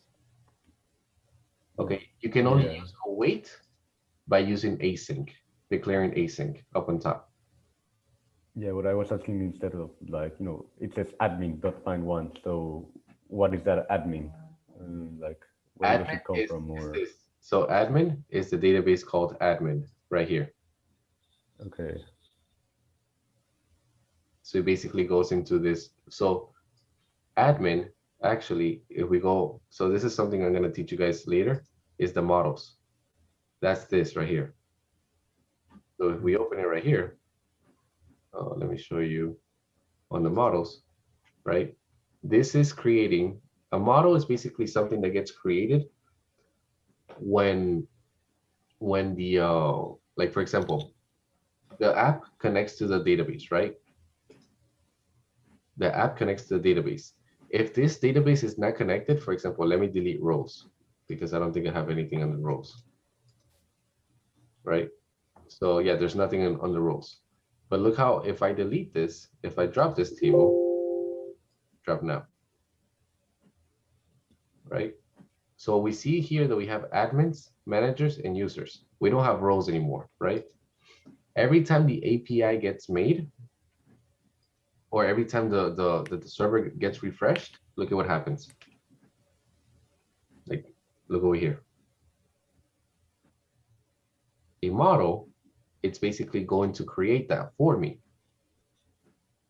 right? So if I go back to the database and I refresh it, it creates on its own. So that's very useful in case like we lose everything. We don't have to basically go back in and redo all these values again. Okay. We can just be like, we can just like, we'll have an empty table, yes, but we don't have to basically go in and like recreate everything ourselves. Okay. And so that's what this logic says. Go into admin, right? Like go into admin, which is this, right? Using this model, but also the one in the database, this one, and look for the username with admin and find one value, which has admin as a value. Does it make sense?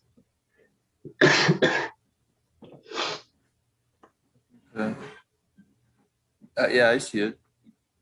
And so, are you guys, for everybody else, do you guys have any questions?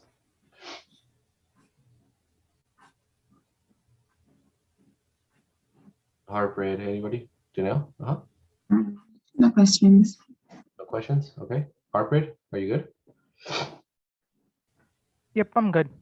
Right, cool. How are you doing there, Ole?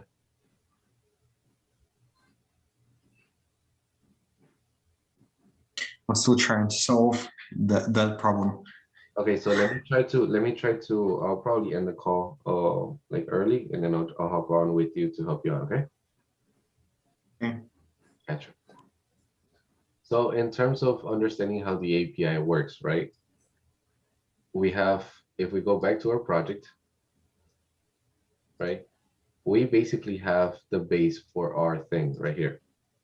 Route, get, you see, we're hopping off user, but we're hopping off from login. So in reality, this will be something like in our project. Let me see. Let me actually close this one down. Okay. So if we run the front end for this one,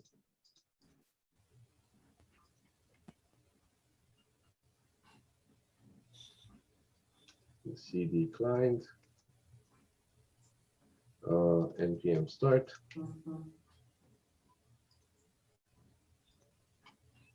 So CD server, npm start. You always have to have both running, by the way, in order to actually test all of this out. Okay. So, oh, what? Node 1 crashed. Interesting. Oh, it's because this is not fully made. Okay, that makes sense. Router.use. That makes sense. Let me see something.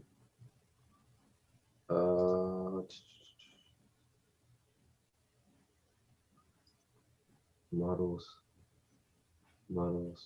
It's using name. Okay, so it says type router.use. Requires a middleware but a get a fan. Interesting. Okay, so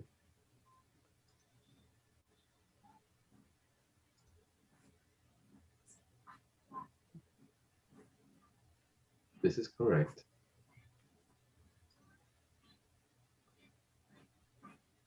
Okay. One way that we can test this out, just before I end the call, and like your homework is to look more into like this system, how to create routes. So that way, when we pick this up again, hold on, let me close this out. So download Postman.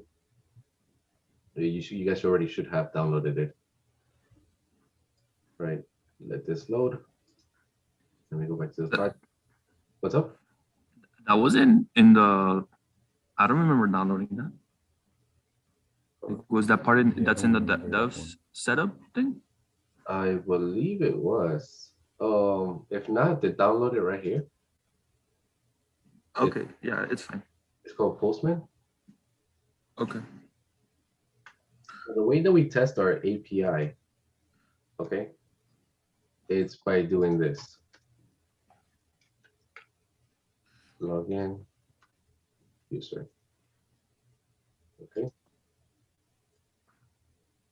And we leave this right here.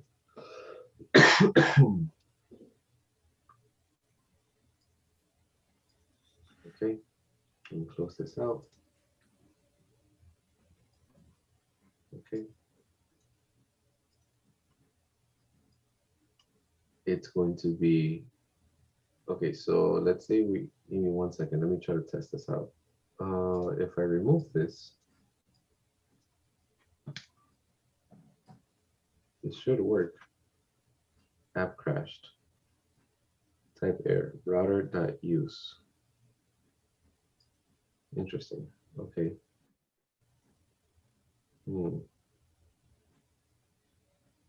Oh, I see. I think I know what it is. Let me open up this project again.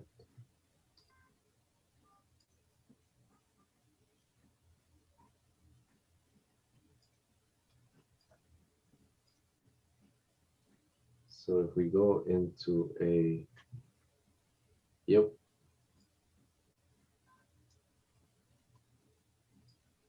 Okay. So you have to have at the end module.export router. Yep. So this is the base for our router, right? So if we do username, let's do username with like underscore and password. It's going to be a lot easier for us. Okay. Let's do something like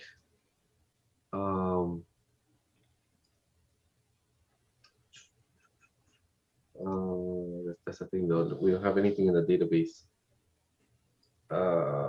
Let's do crew. No. We don't have anything to test it out in the database.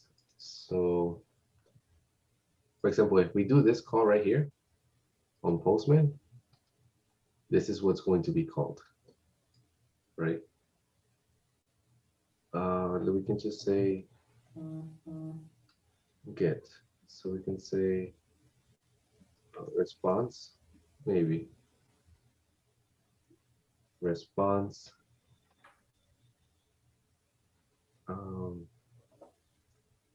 Username and password as body, right? And in between, we could probably say username equals to username equals to, is it the same? Yes. Username equals to test, right? Password. This is just out of the top of my head. Successful. Okay. So this will be a regular GET request. The front end would kind of like make a call, right? Postman. Cannot post login user. So if we put headers, we put body. Okay.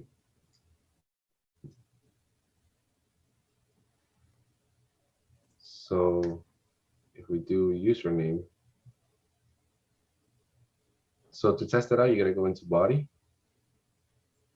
right? And then let's put, let's say user 1, and then password, let's put password 1. This is what's going to be the username and password. Okay. So then I think you just pass it. In this case, yes.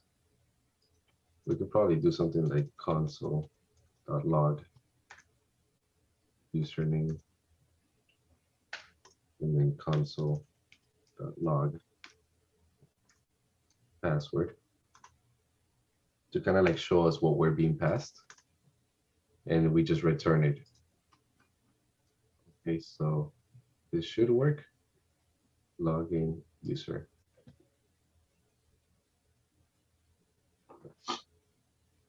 Interesting. Okay. What if we do a post request?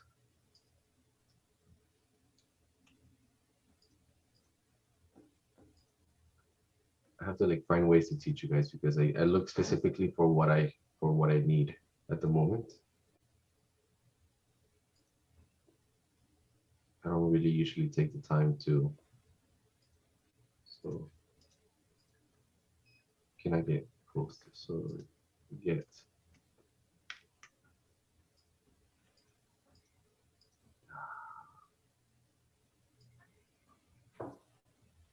request body. Okay, so if you do a get request, all you're sending back is the response. So response, so we could probably say username equals to user 1 password.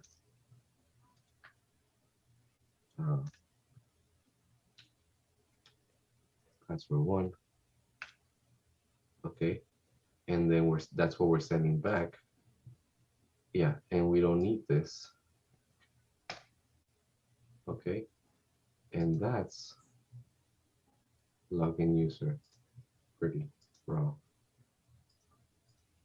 Yeah, I have to like look into this. Let me see something. 8,000.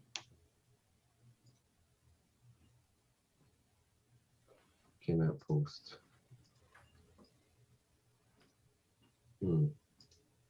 2001.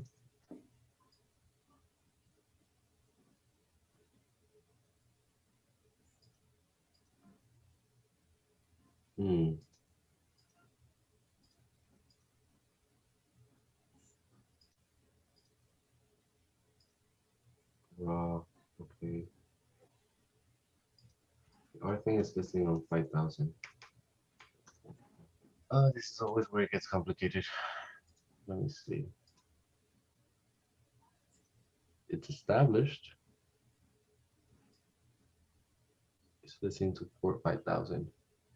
Okay, so that means that everything that we make, log in. We're listening to login user.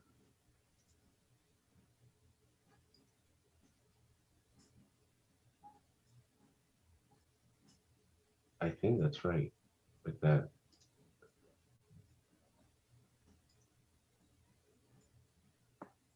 Login user. What am I doing wrong?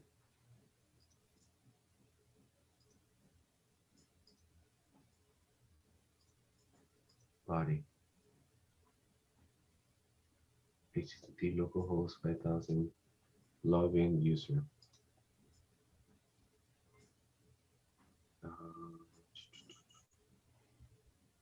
What am I doing wrong?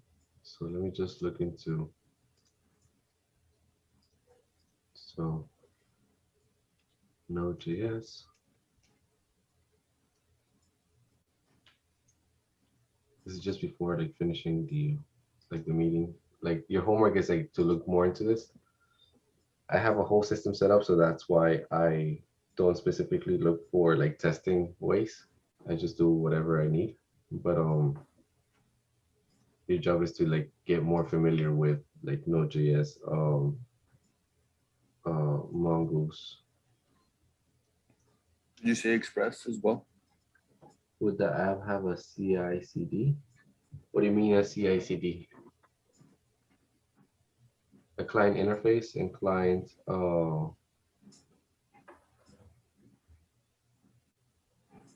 You have to specify API example. Continuous integration, continuous deployment. Yes, eventually, yes. That's a little bit hard to get into, especially. So there's a way to connect there's a way to connect like this using the config file right here. There's a way to connect the deployment, the testing, and the in production. When you do that, you connect this into a GitHub, which is already connected. You send the GitHub to one of the deployment sites, and every time that you change the GitHub, it automatically deploys. It's a whole process, but it's not that complicated.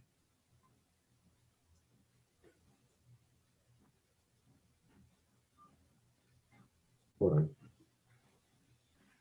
It's a little bit of a process, but it can definitely be done. Okay, so let me look into that example. I believe it was this one right here.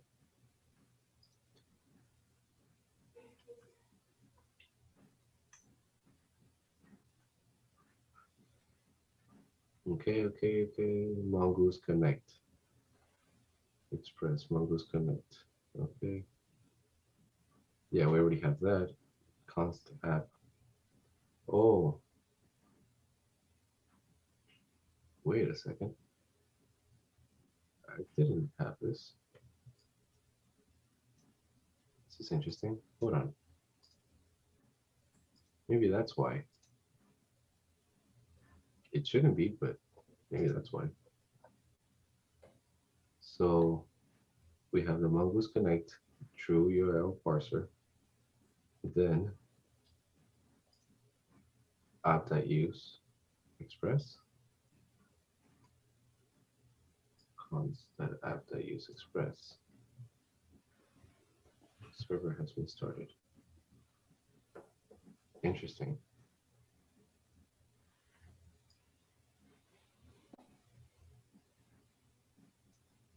Let's see what happens.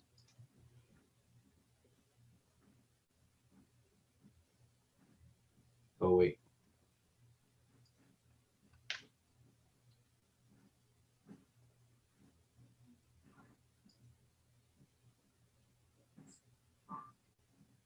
Right there.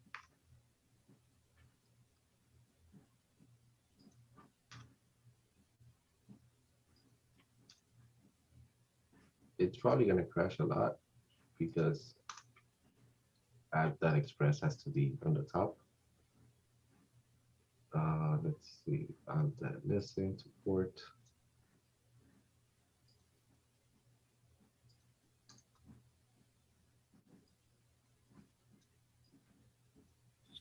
Let me try that.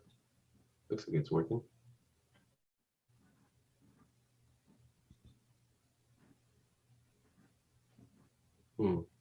Yep, I'm not doing that.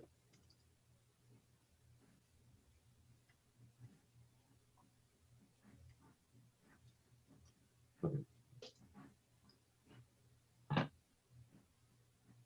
Okay, so has been started. Schema string. Okay, so that's how you. So this is how to create a model in Mongoose. So that's going to be useful later. Get post. Okay. So send post. So you do a get, you do the route, async, the function, and then you can just put post.find. And then rest, send post. Response, send. Okay. If I do the login, respond.send. I think that's what I missed. Yep, as body. Okay. So if I go over here,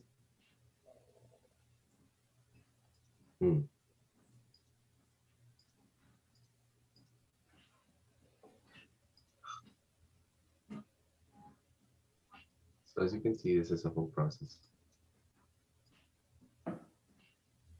Let me just do this. Let me just use their example. Okay, const.find one.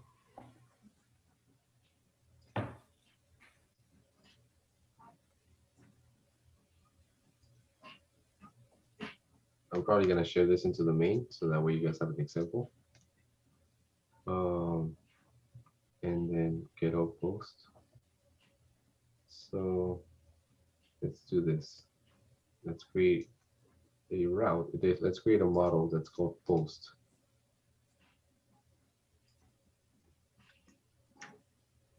Post.js. Okay. It's gonna be mongoose right there. Okay. Perfect, it works. Okay.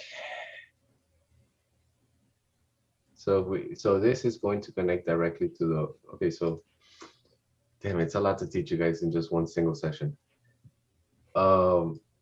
This model is going to create something called post, right?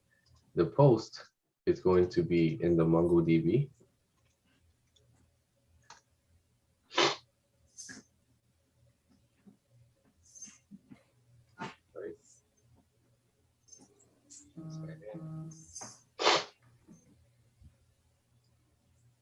Right.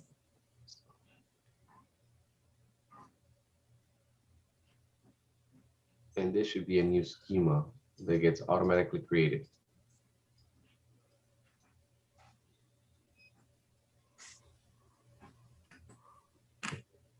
So we browse our collection.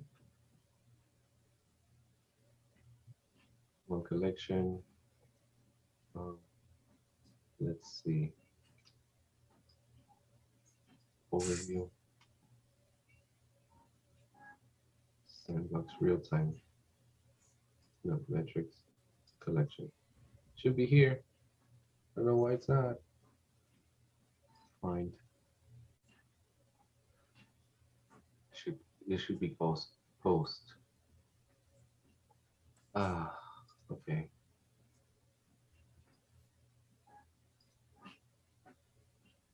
Monitoring. I have no idea. Refresh. Ah, okay.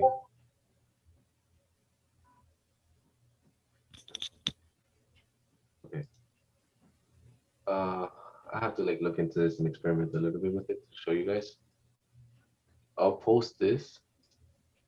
So the thing is, here's the thing. So if we technically do this call, we should receive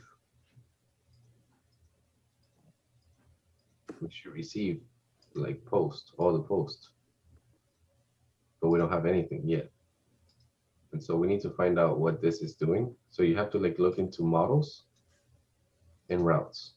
That's kind of like your next homework. I'm gonna do it too, because I have to like also learn along with you guys.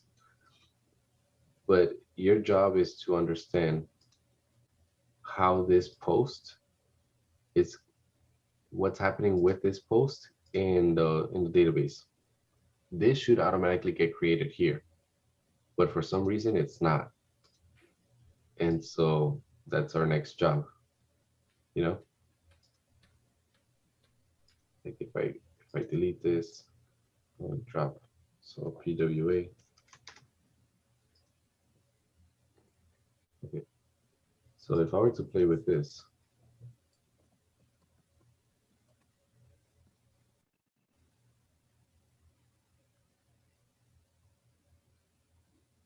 okay, there has to be something I'm missing. Oh, this is what it is. It's the, okay, I think I got it. Hold on. it's you have to create it, and then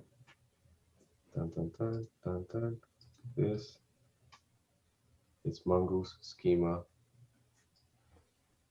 and then this is going to be let's say post,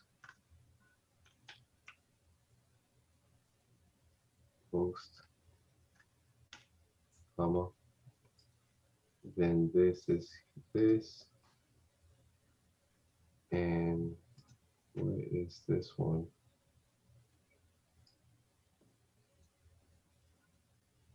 Mongoose.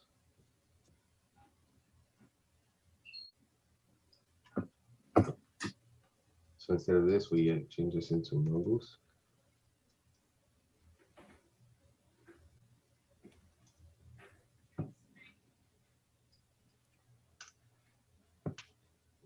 Okay.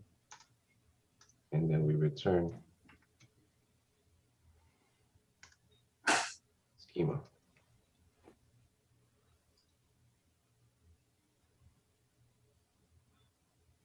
Okay.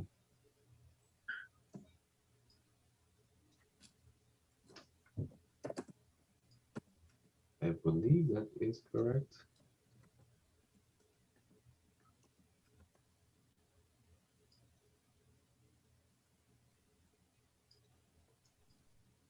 Has to be different.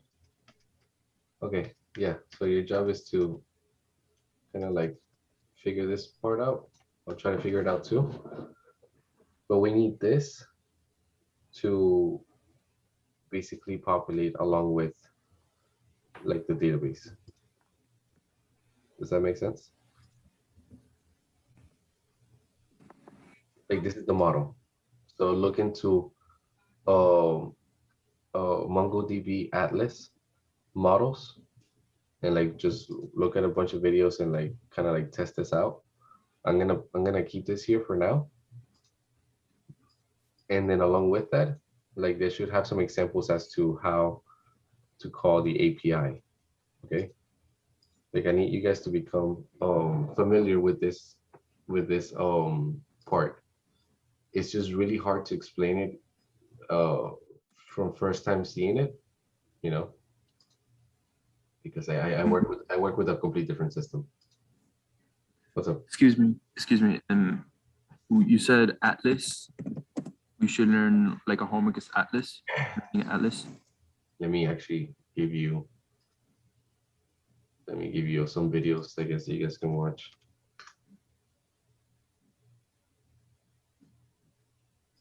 So, Node,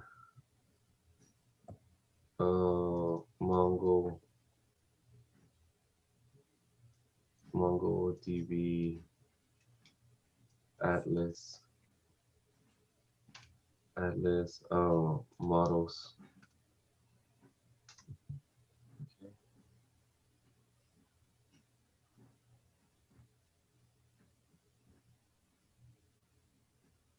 So I think a crash course could be good. Let me see. What do developers build on the same? Let me see something. Mongoose. Okay, so this would be a good understanding of how Mongoose works. Perfect. So this is what you want. You want the model. Okay, so this is perfect. You want to know how to create models? Okay, I'll watch this one too. Let me post that into the Discord so that way you guys have like these files just in case they get lost. I think Harper beat me to it. Oh, never mind. Resources for APIs. That's good. So models. Okay, then you also want to do MongoDB Atlas, Mongoose API. Just so you guys understand like how the basic provision Mongoose cluster REST API to MongoDB. This could actually be a good one. It's actually pretty short too. There you go. there's a lot of times that you're gonna have like next.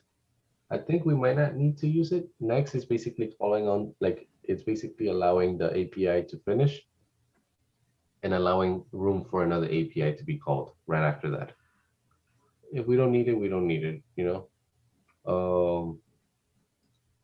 Let's see. No, we don't need this.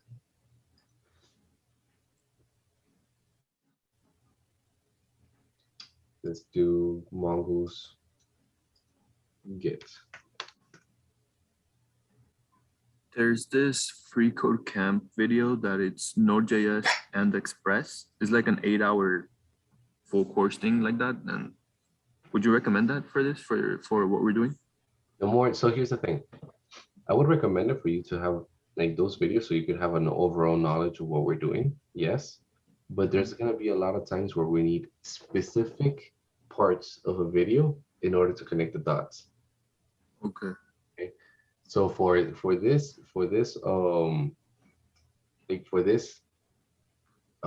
case, we need to just understand how to make the API call with what's it called, Postman. So mongoose API testing with Postman.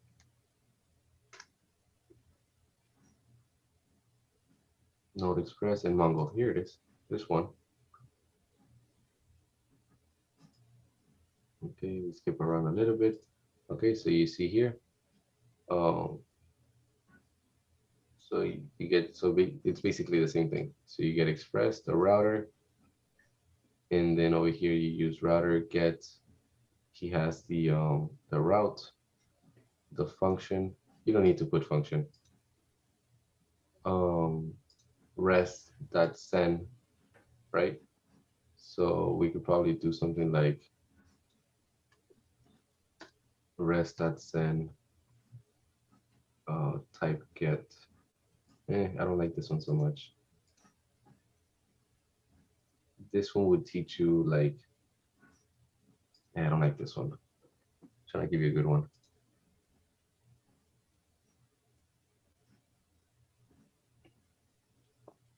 So yeah, so look into the models. The attendants will be probably seeing a video because you forgot. No, oh, I know who was here. Don't worry.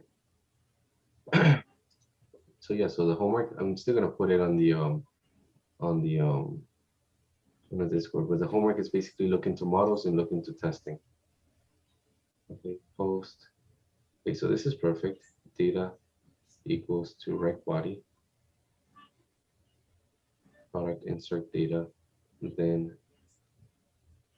message, error message. Yeah.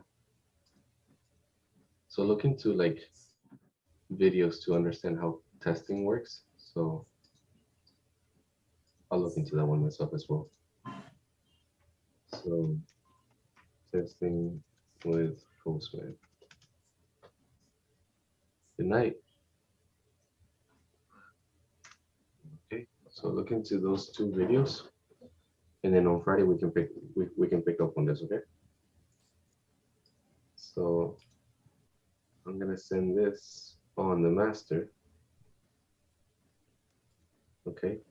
And then you guys can like pull it from there and then continue working on that. So hey, do we push right now, you know, like what we have in the branch and then like yeah, you, from the master? yeah, you can do that. Don't push it onto master. Make sure that you're no, to our branch and then like pull from master after that. And then that Okay. we'll just put testing models and API.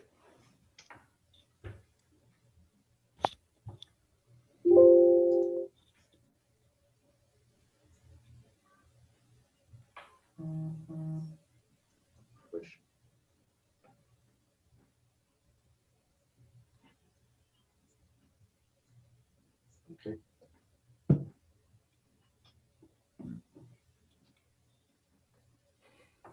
Okay, so that's up. Give me a second. I need to finish the recording right now.